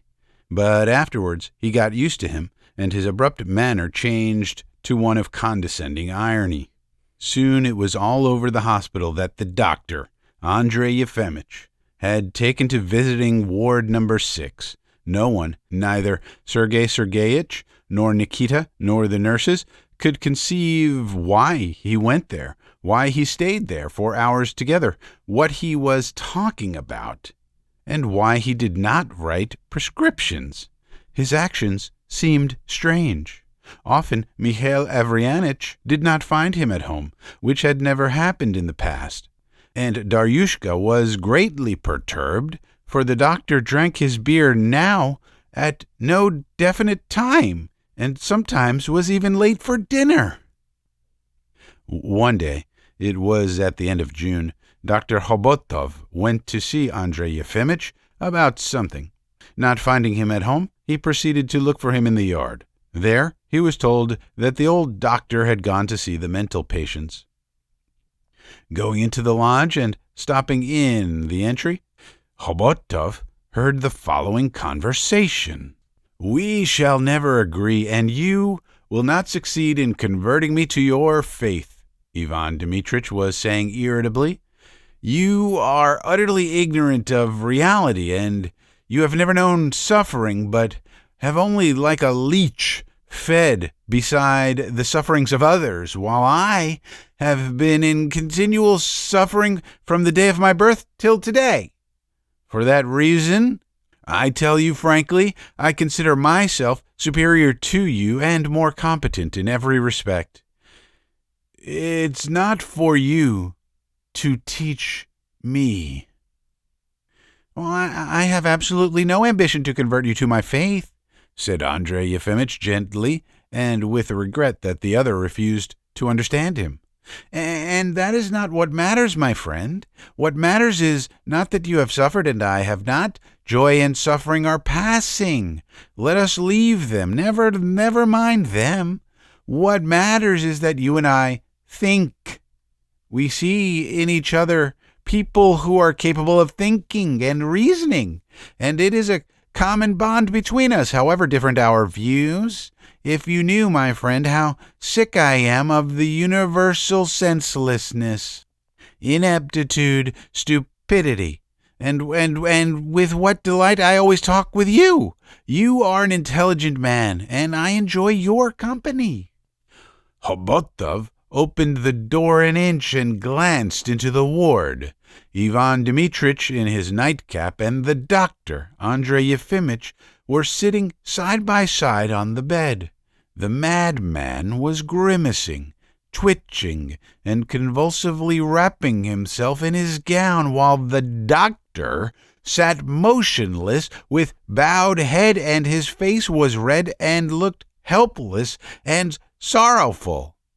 Hotov shrugged his shoulders, grinned, and glanced at Nikita. Nikita shrugged his shoulders, too. The next day, Hotov went to the lodge, accompanied by the assistant. Both stood in the entry and listened. "I fancy our old man has gone clean off his chump," said Hotov, as he came out of the lodge. "Lord have mercy upon us sinners," sighed the decorous Sergei Sergeyitch, scrupulously avoiding the puddles that he might not muddy his polished boots. "I must own, honored Yevgeny Fyodorovitch, I have been expecting it for a long time." 12. After this, Andrey Yefimitch began to notice a mysterious air all around him. The attendants, the nurses, and the patients looked at him inquisitively when they met him, and then whispered together. The superintendent's little daughter, Masha, whom he liked to meet in the hospital garden, for some reason ran away from him now, when he went up with a smile to stroke her on the head. The postmaster no longer said, "Perfectly true," as he listened to him, but in unaccountable confusion muttered, "Yes, yes, yes," and looked at him with a grieved and thoughtful expression. For some reason, he took to advising his friend to give up vodka and beer, but as a man of delicate feeling he did not say this directly, but hinted it, telling him first about the commanding officer of his battalion, an excellent man, and then about the priest of the regiment, a capital fellow, both of whom drank and fell ill, but on giving up drinking completely regained their health. On 2 or 3 occasions, Andrey Yefimitch was visited by his colleague Hotov, who also advised him to give up spirituous liquors, and for no apparent reason recommended him to take bromide. In August, Andrey Yefimitch got a letter from the mayor of the town, asking him to come on very important business. On arriving at the town hall at the time fixed, Andrey Yefimitch found there the military commander, the superintendent of the district school, a member of the town council, Hotov, and a plump, fair gentleman who was introduced to him as a doctor. This doctor, with a Polish surname difficult to pronounce, lived at a pedigree stud farm 20 miles away, and was now on a visit to the town. "There's something that concerns you," said the member of the town council, addressing Andrey Yefimitch after they had all greeted one another and sat down to the table. Here, Yevgeny Fyodorovitch says that there is not room for the dispensary in the main building, and that it ought to be transferred to one of the lodges. That's of no consequence. Of course it can be transferred, but the point is that the lodge wants doing up." "Yes, it would have to be done up," said Andrey Yefimitch after a moment's thought. "If the corner lodge, for instance, was fitted up as a dispensary, I imagine it would cost at least 5,000 rubles. An unproductive expenditure." Everyone was silent for a space.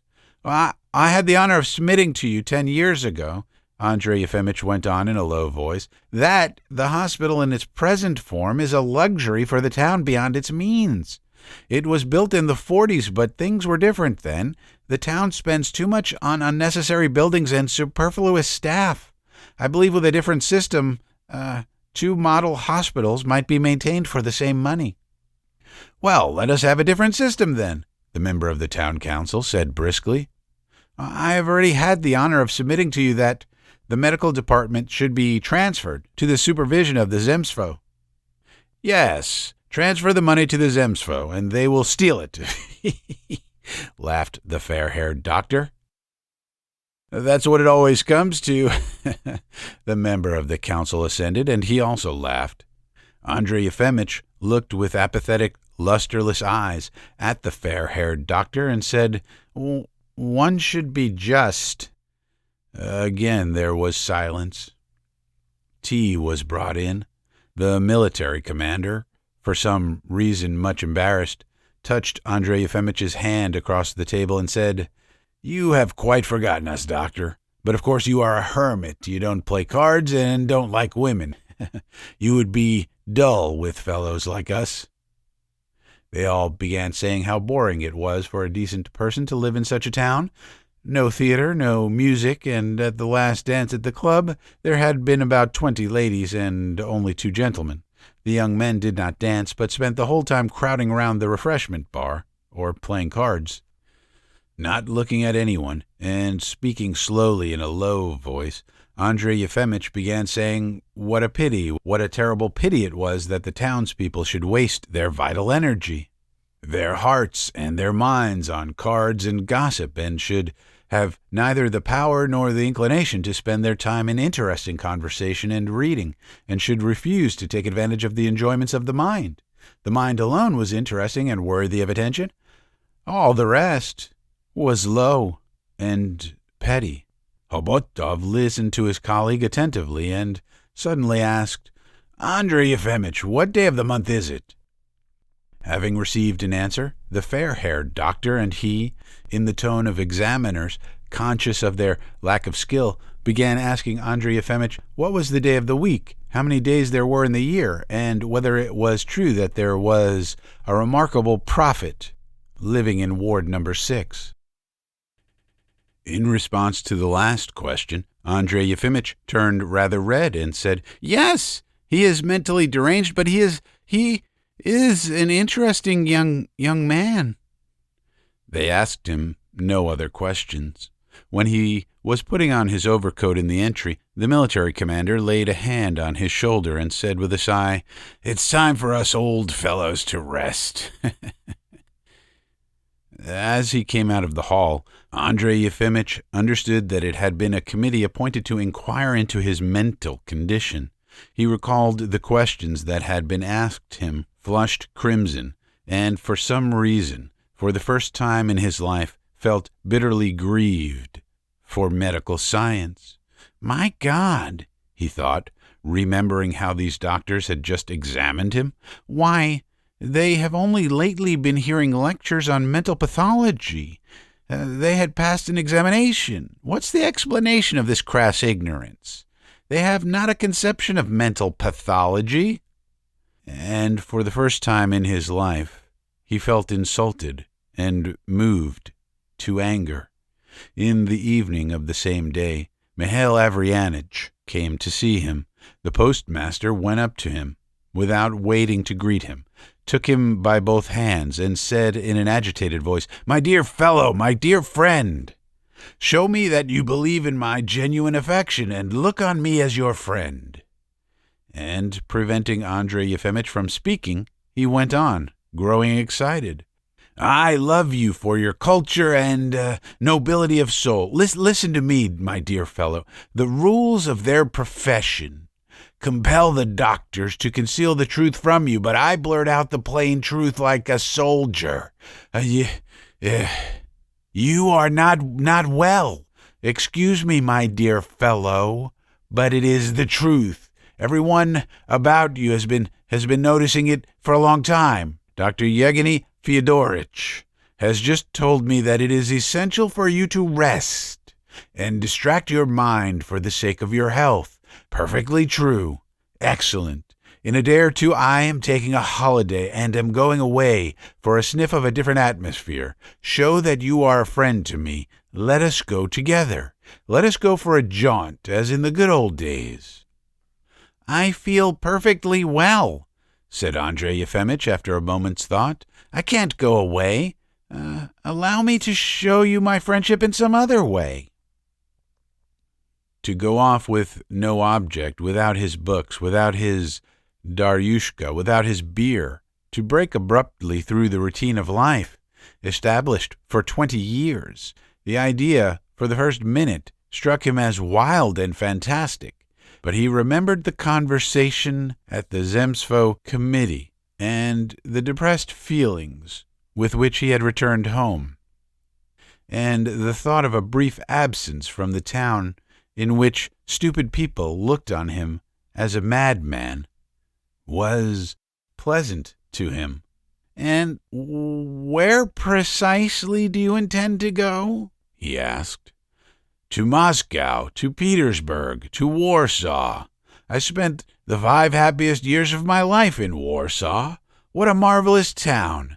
Let us go, my dear fellow." 13. A week later, it was suggested to Andrey Yefimitch that he should have a rest, that is, send in his resignation, a suggestion he received with indifference, and a week later still, Mihail Averyanitch and he were sitting in a posting carriage, driving to the nearest railway station. The days were cool and bright, with a blue sky and a transparent distance. They were 2 days driving the 150 miles to the railway station, and stayed 2 nights on the way. When at the posting station, the glasses given them for their tea had not been properly washed, or the drivers were slow in harnessing the horses, Mihail Averyanitch would turn crimson, and, quivering all over, would shout, "Hold your tongue! Don't argue!" And in the carriage, he talked without ceasing for a moment, describing his campaigns in the Caucasus and in Poland. What adventures he had had, what meetings! He talked loudly and opened his eyes so wide with wonder that he might well be thought to be lying. Moreover, as he talked, he breathed in Andrey Yefimitch's face and laughed into his ear.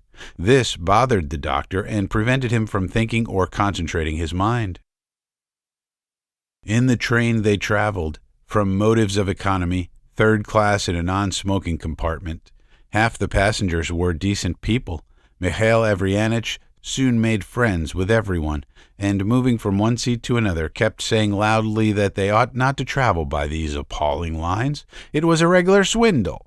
A very different thing riding on a good horse. One could do over 70 miles a day and feel fresh and well after it. And our bad harvests were due to the draining of the Pinsk marshes. Altogether, the way things were done was dreadful. He got excited, talked loudly, and would not let others speak. This endless chatter, to the accompaniment of loud laughter and expressive gestures, wearied Andrey Yefimitch. "Which of us is the madman?" he thought with vexation. "I, who try not to disturb my fellow passengers in any way, or this egoist, who thinks he is cleverer and more interesting than anyone here, and so will leave no one in peace?" In Moscow, Mihail Averyanitch put on a military coat without epaulettes and trousers with red braids on them. He wore a military cap and overcoat in the street, and soldiers saluted him. It seemed to Andrey Yefimitch now that his companion was a man who had flung away all that was good and kept only what was bad of all the characteristics of a country gentleman that he had once possessed. He liked to be waited on even when it was quite unnecessary. The matches would be lying before him on the table, and he would see them and shout to the waiter to give him the matches. He did not hesitate to appear before a maid-servant in nothing but his underclothes. He used the familiar mode of address to all footmen indiscriminately, even old men, and, when he was angry, called them fools and blockheads. This, Andrey Yefimitch thought, was like a gentleman, but disgusting. First of all, Mihail Averyanitch led his friend to the Iversky Madonna. He prayed fervently, shedding tears and bowing down to the earth, and when he had finished, heaved a deep sigh and said, "Even though one does not believe, it makes one somehow easier when one prays a little. Kiss the icon, my dear fellow." Andrey Yefimitch was embarrassed, and he kissed the image, while Mihail Averyanitch pursed up his lips and prayed in a whisper, and again tears came into his eyes. Then they went to the Kremlin, and looked there at the Tsar cannon and the Tsar bell, and even touched them with their fingers, admired the view over the river, and visited St. Saviour's and the Rumyantsev Museum. They dined at Tyestov's. Mihail Averyanitch looked a long time at the menu, stroking his whiskers, and said in the tone of a gourmand accustomed to dine in restaurants, "We shall see what you give us to eat today, angel." 14. The doctor walked about, looked at things, ate and drank, but he had all the while one feeling, annoyance with Mihail Averyanitch. He longed to have a rest from his friend, to get away from him, to hide himself, while the friend thought it was his duty not to let the doctor move a step away from him, and to provide him with as many distractions as possible. When there was nothing to look at, he entertained him with conversation. For 2 days Andrey Yefimitch endured it, but on the third He announced to his friend that he was ill and wanted to stay at home for the whole day. His friend replied that in that case he would stay too, that really he needed rest, for he was run off his legs already. Andrey Yefimitch lay on the sofa with his face to the back, and, clenching his teeth, listened to his friend, who assured him, with heat, that sooner or later France would certainly thrash Germany, that there were a great many scoundrels in Moscow, and that it was impossible to judge a horse's quality by its outward appearance. The doctor began to have a buzzing in his ears and palpitations of the heart, but out of delicacy could not bring himself to beg his friend to go away or hold his tongue. Fortunately, Mihail Averyanitch grew weary of sitting in the hotel room, and after dinner he went out for a walk. As soon as he was alone, Andrey Yefimitch abandoned himself to a feeling of relief. How pleasant to lie motionless on the sofa and to know that one is alone in the room. Real happiness is impossible without solitude. The fallen angel betrayed God probably because he longed for solitude, of which the angels know nothing. Andrey Yefimitch wanted to think about what he had seen and heard during the last few days, but he could not get Mihail Averyanitch out of his head. Why, he has taken a holiday and come with me out of friendship, out of generosity, thought the doctor with vexation. Nothing could be worse than this friendly supervision. I suppose he is good-natured and generous and a lively fellow, but he is a bore, an insufferable bore. In the same way, there are people who never say anything but what is clever and good, yet one feels that they are dull-witted people. For the following days, Andrey Yefimitch declared himself ill and would not leave the hotel room. He lay with his face to the back of the sofa and suffered agonies of weariness when his friend entertained him with conversation, or rested when his friend was absent. He was vexed with himself for having come, and with his friend, who grew every day more talkative and more free and easy. He could not succeed in attuning his thoughts to a serious and lofty level. This is what I get from the real life Ivan Dimitric talked about, he thought, angry at his own pettiness. It's of no consequence, though. I shall go home and everything will go on as before. It was the same thing in Petersburg, too. For whole days together he did not leave the hotel room, but lay on the sofa, and only got up to drink beer. Mihail Averyanitch was all haste to get to Warsaw. "My dear man, what should I go there for?" said Andrey Yefimitch in an imploring voice. You go alone and let me get home, I entreat you." "On no account," protested Mihail Averyanitch. "It's a marvelous town." Andrey Yefimitch had not the strength of will to insist on his own way, and, much against his inclination, went to Warsaw. There he did not leave the hotel room, but lay on the sofa, furious with himself, with his friend, and with the waiters, who obstinately refused to understand Russian, while Mihail Averyanitch, healthy, hearty, and full of spirits as usual, went about the town from morning to night looking for his old acquaintances. Sometimes he did not return home at night. After one night spent in some unknown haunt, he returned home early in the morning, in a violently excited condition, with a red face and tousled hair. For a long time he walked up and down the rooms, muttering something to himself, then stopped and said, "Honor before everything." After walking up and down a little longer, he clutched his head in both hands and pronounced in a tragic voice, "Yes, honor before everything. Accursed be the moment when the first idea first entered my head to visit this Babylon. My dear friend," he added, addressing the doctor, "you may despise me. I have played and lost. Lend me 500 rubles. Andrey Yefimitch counted out 500 rubles and gave them to his friend without a word. The latter, still crimson with shame and anger, incoherently articulated some useless vow, put on his cap, and went out. Returning 2 hours later, he flopped into an easy-chair, heaved a loud sigh, and said, "My honor is saved. Let us go, my friend. I do not care to remain another hour in this accursed town. Scoundrels! Austrian spies!" By the time the friends were back in their own town, it was November, and deep snow was lying in the streets, Dr. Hotov had Andrey Yefimich's post. He was still living in his old lodgings, waiting for Andrey Yefimitch to arrive and clear out of the hospital apartments. The plain woman whom he called his cook was already established in one of the lodges. Fresh scandals about the hospital were going round the town. It was said that the plain woman had quarreled with the superintendent, and that the latter had crawled on his knees before her, begging forgiveness. On the first day he arrived, Andrey Yefimitch had to look out for lodgings. "My friend," the postmaster said to him timidly, "excuse an indiscreet question. What means have you at your disposal?" Andrey Yefimitch, without a word, counted out his money and said, 86 rubles. "I don't mean that," Mihail Averyanitch brought out in confusion, misunderstanding him. "I mean, what have you to live on?" "I tell you, 86 rubles. I have nothing else." Mihail Averyanitch looked upon the doctor as an honorable man, yet he suspected that he had accumulated a fortune of at least 20,000. Now, learning that Andrey Yefimitch was a beggar, that he had nothing to live on, he was, for some reason, suddenly moved to tears and embraced his friend. 15. Andrey Yefimitch now lodged in a little house with 3 windows. There were only 3 rooms besides the kitchen in the little house.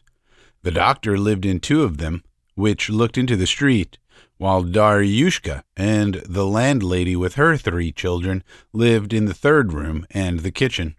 Sometimes the landlady's lover, a drunken peasant who was rowdy and reduced the children and Daryushka to terror, would come for the night.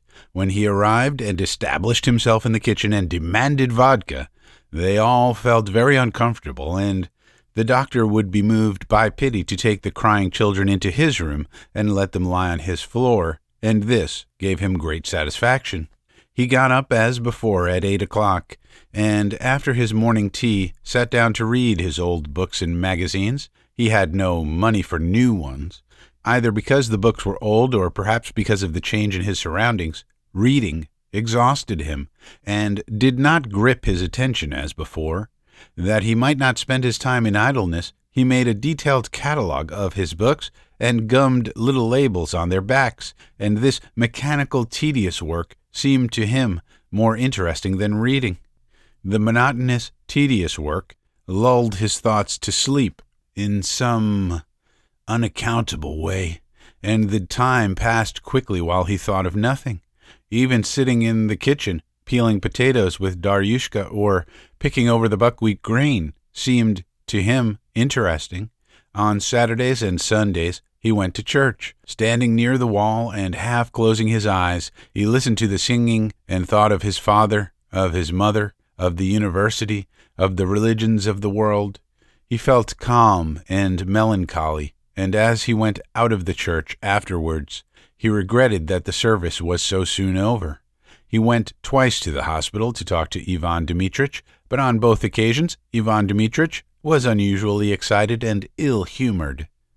He bid the doctor leave him in peace, as he had long been sick of empty chatter, and declared, to make up for all his sufferings, he asked from the damned scoundrels only one favor: solitary confinement. Surely they would not refuse him even that. On both occasions, when Andrey Yefimitch was taking leave of him and wishing him good night, he answered rudely and said, "Go to hell." And Andrey Yefimitch did not know whether to go to him for the 3rd time or not. He longed to go. In the old days, Andrey Yefimitch used to walk about his rooms and think in the interval after dinner, but now, from dinner time till evening tea, he lay on the sofa with his face to the back and gave himself up to trivial thoughts which he could not struggle against. He was mortified that after more than 20 years of service he had been given neither a pension nor any assistance. It is true that he had not done his work honestly, but then all who are in the service get a pension without distinction, whether they are honest or not.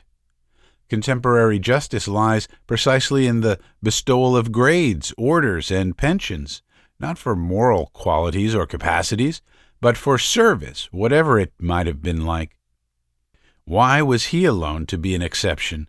He had no money at all. He was ashamed to pass by the shop and look at the woman who owned it. He owed 32 rubles for beer already. There was money owing to the landlady also. Daryushka sold old clothes and books on the sly and told lies to the landlady, saying that the doctor was just going to receive a large sum of money. He was angry with himself for having wasted on traveling the 1,000 rubles he had saved up. How useful that 1,000 rubles would have been now! He was vexed that people would not leave him in peace. Hotov thought it his duty to look in on his sick colleague from time to time.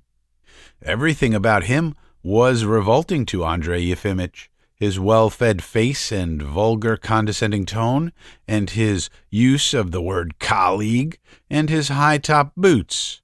The most revolting thing was that he thought it was his duty to treat Andrey Yefimitch, and thought that he really was treating him. On every visit he brought a bottle of bromide and rhubarb pills. Mihail Averyanitch, too, thought it his duty to visit his friend and entertain him. Every time he went in to Andrey Yefimitch with an affectation of ease, laughed constrainedly, and began assuring him that he was looking very well today, and that, thank God, he was on the high road to recovery, and from this it might be concluded that he looked on his friend's condition as hopeless. He had not yet repaid his Warsaw debt, and was overwhelmed by shame. He was constrained, and so tried to laugh louder and talk more amusingly. His anecdotes and descriptions seemed endless now, and were an agony both to Andrey Yefimitch and himself. In his presence, Andrey Yefimitch usually lay on the sofa with his face to the wall, and listened with his teeth clenched. His soul was oppressed with rankling disgust, and after every visit from his friend he felt as though this disgust had risen higher and was mounting into his throat. To stifle petty thoughts, he made haste to reflect that he himself, and Hotov, and Mihail Averyanitch would all sooner or later perish without leaving any trace on the world.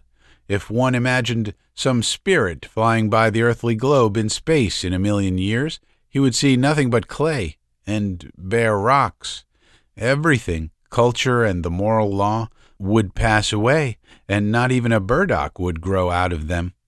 Of what consequence was shame in the presence of a shopkeeper? Of what consequence was the insignificant Hotov or the wearisome friendship of Mihail Averyanitch? It was all trivial and nonsensical. But such reflections did not help him now.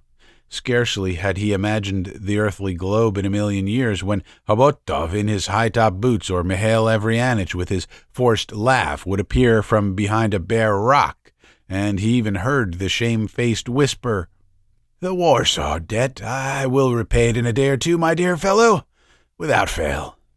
16. One day, Mihail Averyanitch came after dinner when Andrey Yefimitch was lying on the sofa. It so happened that Hotov arrived at the same time with his bromide. Andrey Yefimitch got up heavily and sat down, leaning both arms on the sofa. "You have a much better color today than you had yesterday, my dear man," began Mihail Averyanitch. "Yes, you look jolly. Upon my soul you do." "It's high time you were well, dear colleague," said Hotov, yawning. "I'll be bound you are sick of this bobbery." "And we shall recover," said Mihail Averyanitch cheerfully. "We shall live another 100 years. To be sure." "Not 100 years, but another 20, Hotov said reassuringly. "It's all right, colleague. Don't lose heart. Don't go piling it on." "We'll show what we can do," laughed Mihail Averyanitch, and he slapped his friend on the knee. "We'll show them yet. Next summer, please God, we shall be off to the Caucasus, and we will ride all over it on horseback. Trot, trot, trot.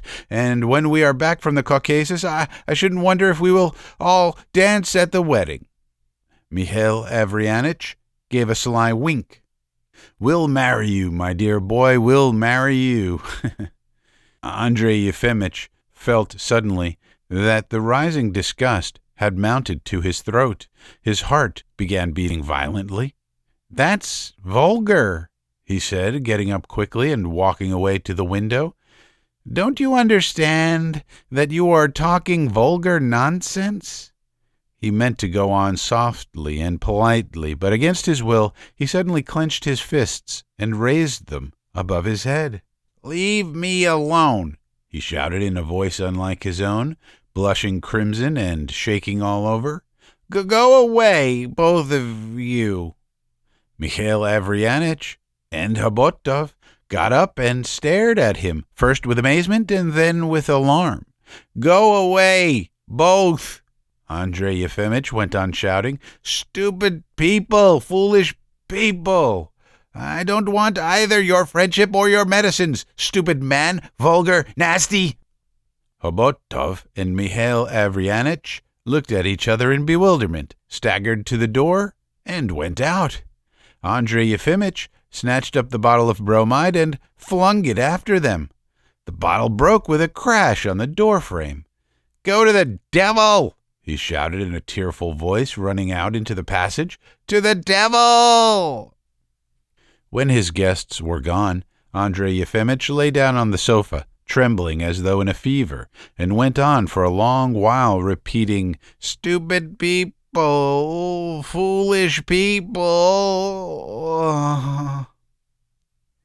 When he was calmer, what occurred to him first of all was the thought that poor Mikhail Avrianich must be feeling fearfully ashamed and depressed now, and that it was all dreadful.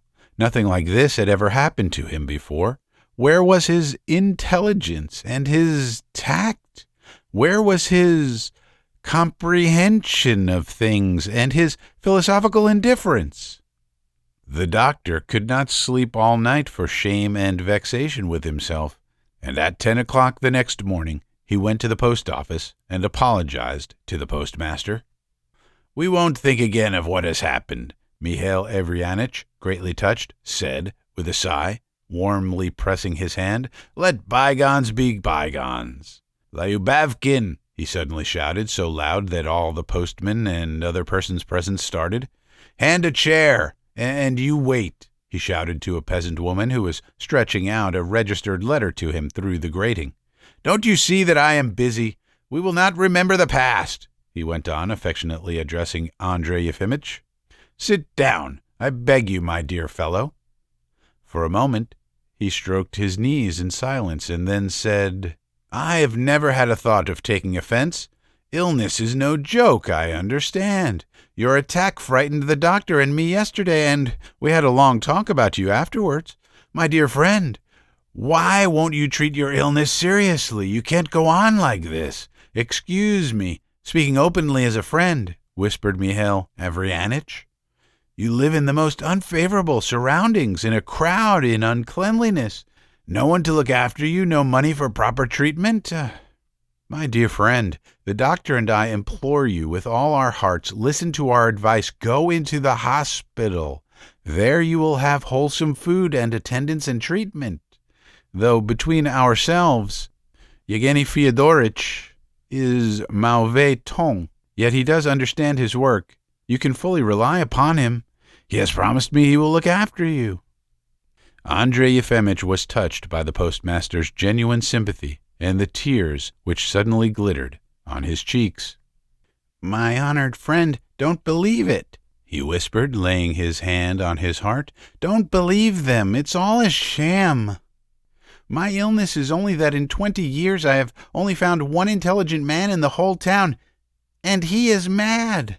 I am not ill at all. It's simply that I have got into an enchanted circle where there is no getting out of. I don't care. I'm ready for anything." "Go into the hospital, my dear fellow." "I don't care if it were into the pit." "Give me your word, my dear man, that you will obey Yevgeny Fyodorovitch in everything." "Certainly I will give you my word, but I repeat, my honored friend, I have got into an enchanted circle. Now everything, even the genuine sympathy of my friends, leads to the same thing, to my ruin. I am going to my ruin, and I have the manliness to recognize it." "My dear fellow, you will recover." "What's the use of saying that?" said Andrey Yefimitch with irritation. "There are few men who, at the end of their lives, do not experience what I am experiencing now. When you are told that you have something such as diseased kidneys or an enlarged heart, and you begin being treated for it, or are told you are mad or a criminal, that is, in fact, when people suddenly turn their attention to you, you may be sure you have got into an enchanted circle from which you will not escape. You will try to escape and make things worse. You had better give in, for no human efforts can save you." So it seems to me. Meanwhile, the public was crowding at the grating. That he might not be in their way, Andrey Yefimitch got up and began to take leave. Mikhail Averyanitch made him promise on his honor once more, and escorted him to the outer door. Towards evening on the same day, Hotov, in his sheepskin and his high-top boots, suddenly made his appearance, and said to Andrey Yefimitch in a tone as though nothing had happened the day before, "I've come on business, colleague. I have come to ask you whether you would not join me in a consultation, eh?" Thinking that Hotov wanted to distract his mind with an outing, or perhaps really to enable him to earn something, Andrey Yefimitch put on his coat and hat and went out with him into the street. He was glad of the opportunity to smooth over his fault of the previous day and to be reconciled, and in his heart thanked Hotov, who did not even allude to yesterday's scene and was evidently sparing him. One would never have expected such delicacy from this uncultured man. "Where is your invalid?" asked Andrey Yefimitch. "In the hospital. I have long wanted to show him to you. A very interesting case." They went into the hospital yard, and going round the main building, turned towards the lodge where the mental cases were kept, and all this, for some reason, in silence. When they went into the lodge, Nikita, as usual, jumped up and stood at attention. "One of the patients here has a lung complication," Hotov said in an undertone, going into the yard with Andrey Yefimitch. "You wait here. I'll be back directly. I'm going for a stethoscope." And he went away. 17. It was getting dusk. Ivan Dimitric was lying on his bed with his face thrust unto his pillow. The paralytic was sitting motionless, crying quietly, and moving his lips. The fat peasant and the former sorter were asleep. It was quiet. Andrey Yefimitch sat down on Ivan Dmitrich's bed and waited, but half an hour passed, and instead of Hotov, Nikita came into the ward with a dressing gown, some underlinen, and a pair of slippers in a heap on his arm. "Please change your things, Your Honor," he said softly. "Here is your bed. Come this way," he added, pointing to an empty bedstead which had obviously recently been brought into the ward. "It's all right. Please God, you will recover." Andrey Yefimitch understood it all. Without saying a word, he crossed to the bed to which Nikita pointed and sat down. Seeing that Nikita was standing waiting, he undressed entirely, and he felt ashamed. Then he put on the hospital clothes. The drawers were very short, the shirt was long, and the dressing gown smelt of smoked fish. "Please God, you will recover," repeated Nikita, and gathered up Andrey Yefimitch's clothes into his arms, went out, and shut the door after him. "No matter," thought Andrey Yefimitch, wrapping himself in his dressing gown in a shamefaced way, and feeling that he looked like a convict in his new costume. It's no matter. Does not matter whether it's a dress coat or a uniform or this dressing gown. But how about his watch, and the notebook that was in the side pocket, and his cigarettes? Where had Nikita taken his clothes? Now, perhaps to the day of his death he would not put on trousers, a waistcoat, and high boots. It was all somehow strange and even incomprehensible at first. Andrey Yefimitch was even now convinced that there was no difference between his landlady's house and ward number 6, that everything in this world was nonsense and vanity of vanities, and yet his hands were trembling, his feet were cold, and he was filled with dread at the thought that soon Ivan Dmitrich would get up and see that he was in a dressing gown. He got up and walked across the room and sat down again. Here he had been sitting already half an hour, and he was miserably sick of it. Was it really possible to live here? A day, a week, and even years like these people? Why, he had been sitting here, had walked about and sat down again. He could get up and look out of the window, and walk from corner to corner again. And then what? Sit so all the time, like a post, and think? No, that was scarcely possible. Andrey Yefimitch lay down, but at once got up, wiped the cold sweat from his brow with his sleeve, and felt that his whole face smelt of smoked fish. He walked about again. It's some misunderstanding, he said, turning out the palms of his hands in perplexity. It must be cleared up. There is a misunderstanding. Meanwhile, Ivan Dmitrich woke up. He sat up and propped his cheeks on his fists. He spat. Then he glanced lazily at the doctor, and apparently for the first minute did not understand, but soon his sleepy face grew malicious and mocking. "Aha! So they have put you in here too, old fellow," he said in a voice husky from sleepiness, screwing up one eye. "Very glad to see you. You sucked the blood of others, and now they will suck yours. Excellent. It's a misunderstanding," Andrey Yefimitch brought out, frightened by Ivan Dmitrich's words. He shrugged his shoulders and repeated, "It's some misunderstanding." Ivan Dmitrich spat again and lay down. "Cursed life," he grumbled, "and what's bitter and insulting, this life will not end in compensation for our sufferings. It will not end with apotheosis, as it would in an opera, but with death.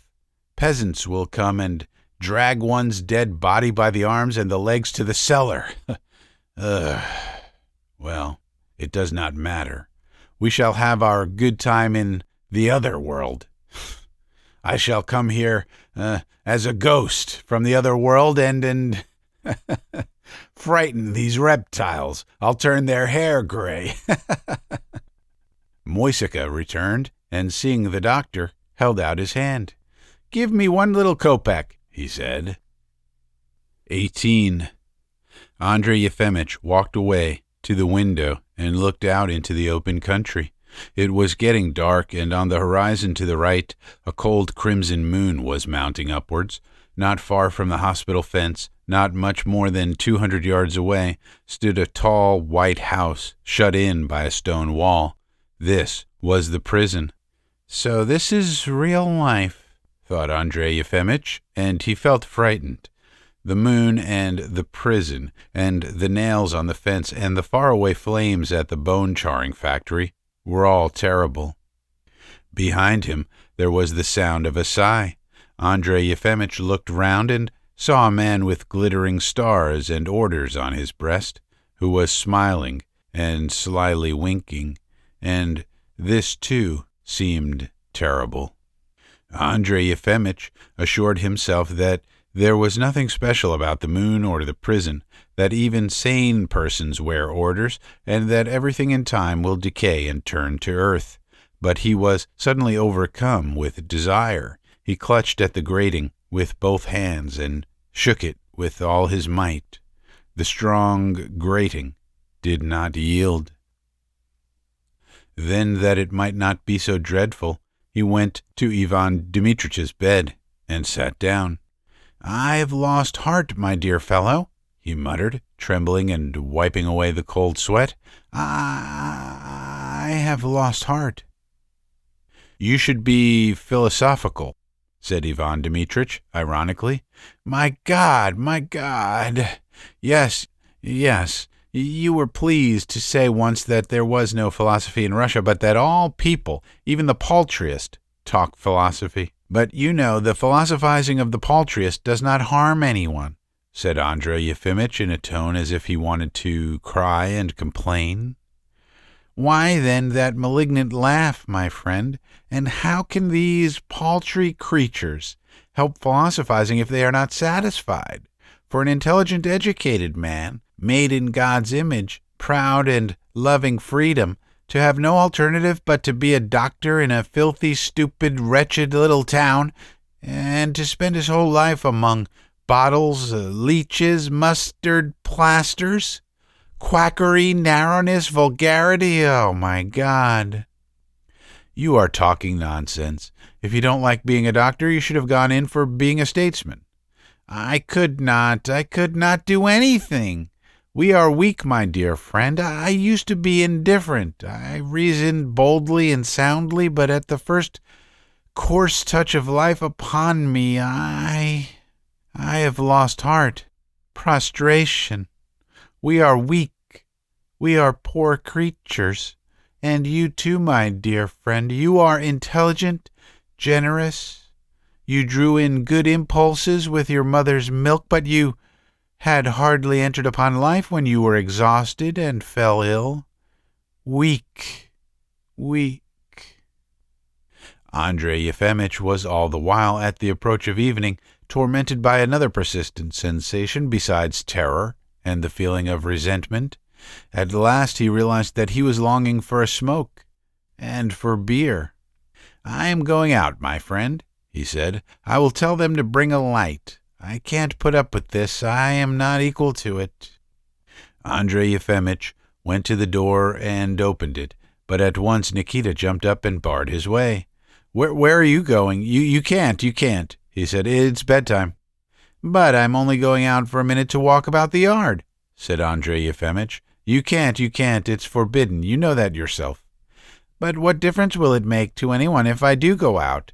Asked Andrey Yefimitch, shrugging his shoulders. I don't understand. Nikita, I must go out, he said in a trembling voice. I must. Don't be disorderly. It's not right, Nikita said peremptorily. This is beyond everything, Ivan Dmitrich cried suddenly, and he jumped up. What right has he not to let you out? How dare they keep us here? I believe it is clearly laid down in the law that no one can be deprived of freedom without trial. It's an outrage. It's tyranny. Of course it's tyranny, said Andrey Yefimitch, encouraged by Ivan Dmitrich's outburst. I must go out. I want to. He has no right. Open, I tell you. Do you hear, you dull-witted brute? Cried Ivan Dmitrich, and he banged on the door with his fist. Open the door, or I will break it open, torturer. Open the door, cried Andrey Yefimitch, trembling all over. I insist. Talk away, Nikita answered through the door. Talk away. Anyhow, go and call Yevgeny Fyodorich. Say that I beg him to come for a minute. His honor will come of himself tomorrow. They will never let us out, Ivan Dmitrich was going on meanwhile. They will leave us to rot here. Oh, Lord, can there really be no hell in the next world, and will these wretches be forgiven? Where is justice? Open the door, you wretch! I am choking, he cried in a hoarse voice, and flung himself upon the door.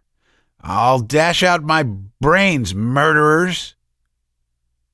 Nikita opened the door quickly, and roughly with both his hands and his knee shoved Andrey Yefimitch back, then swung his arm and punched him in the face with his fist. It seemed to Andrey Yefimitch as though a huge salt wave enveloped him from his head downwards and dragged him to the bed. There really was a salt taste in his mouth. Most likely the blood was running from his teeth. He waved his arms as though he were trying to swim out and clutched at a bedstead, and at the same moment felt Nikita hit him twice on the back. Ivan Dmitrich gave a loud scream. He must have been beaten too. Then all was still. the faint moonlight came through the grating, and a shadow like a net lay on the floor. It was terrible. Andrey Yefimitch lay and held his breath. He was expecting with horror to be struck again. He felt as though someone had taken a sickle, thrust it into him, and turned it round several times in his breast and bowels. He bit the pillow from pain and clenched his teeth, and all at once, through the chaos in his brain, there flashed the terrible, unbearable thought that these people, who seemed now like black shadows in the moonlight, had to endure such pain day by day for years. How could it have happened that for more than 20 years he had not known it and had refused to know it? He knew nothing of pain, had no conception of it, so he was not to blame, but his conscience, as inexorable and as rough as Nikita, made him turn cold from the crown of his head to his heels. He leaped up, tried to cry out with all his might, and to run in haste to kill Nikita, and then Hotov, the superintendent, and the assistant, and then himself. But no sound came from his chest, and his legs would not obey him. Gasping for breath, he tore at the dressing gown and the shirt on his breast, rent them, and fell senseless on the bed. 19. The next morning, his head ached. There was a droning in his ears and a feeling of utter weakness all over. He was not ashamed at recalling his weakness the day before. He had been cowardly, had even been afraid of the moon, had openly expressed thoughts and feelings such as he had not expected in himself before. For instance, the thought that the paltry people who philosophized were really dissatisfied. But now nothing mattered to him. He ate nothing, he drank nothing, he lay motionless and silent. "It is all the same to me," he thought when they asked him questions. "I am not going to answer. It's all the same to me." After dinner, Mihail Averyanitch brought him a quarter-pound of tea and a pound of fruit pastille. Daryushka came too and stood for a whole hour by the bed with an expression of dull grief on her face. Dr. Hotov visited him. He brought a bottle of bromide and told Nikita to fumigate the ward with something. Towards evening, Andrey Yefimitch died of an apoplectic stroke. At first, he had a violent shivering fit and a feeling of sickness, something revolting as it seemed, penetrating through his whole body, even to his fingertips, strained from his stomach to his head and flooded his eyes and ears. There was a greenness before his eyes. Andrey Yefimitch understood that his end had come, and remembered that Ivan Dimitric, Mihail Averyanitch, and millions of people believed in immortality. And what if it really existed? But he did not want immortality, and he thought of it only for one instant. A herd of deer, extraordinarily beautiful and graceful, of which he had been reading the day before, ran by him. Then a peasant woman stretched out her hand to him with a registered letter. Mihail Averyanitch said something, then it all vanished, and Andrey Yefimitch sank into oblivion forever. The hospital porters came, took him by his arms and legs, and carried him away to the chapel. There he lay on the table with open eyes, and the moon shed its light upon him at night. In the morning, Sergei Sergeyitch came, prayed piously before the crucifix, and closed his former chief's eyes. The next day, Andrey Yefimitch was buried. Mihail Averyanitch and Daryushka were the only people at the funeral. The end. You have been listening to a short story entitled Ward Number 6. It was written by Anton Chekhov, translated by Constance Garnett, and performed by Frank Marcopolos. The story and the translation are both in the public domain. The performance is copyright 2021 by Frank J. Marcopolos. It was recorded at the Bookarium Recording Studio. For more, please visit frankmarcopolos.com, and to directly support my work, please visit patreon.com/frankmarcopolos. That's patreon.com/frankmarcopolos. As always, I thank you for your time, and I thank you for your attention.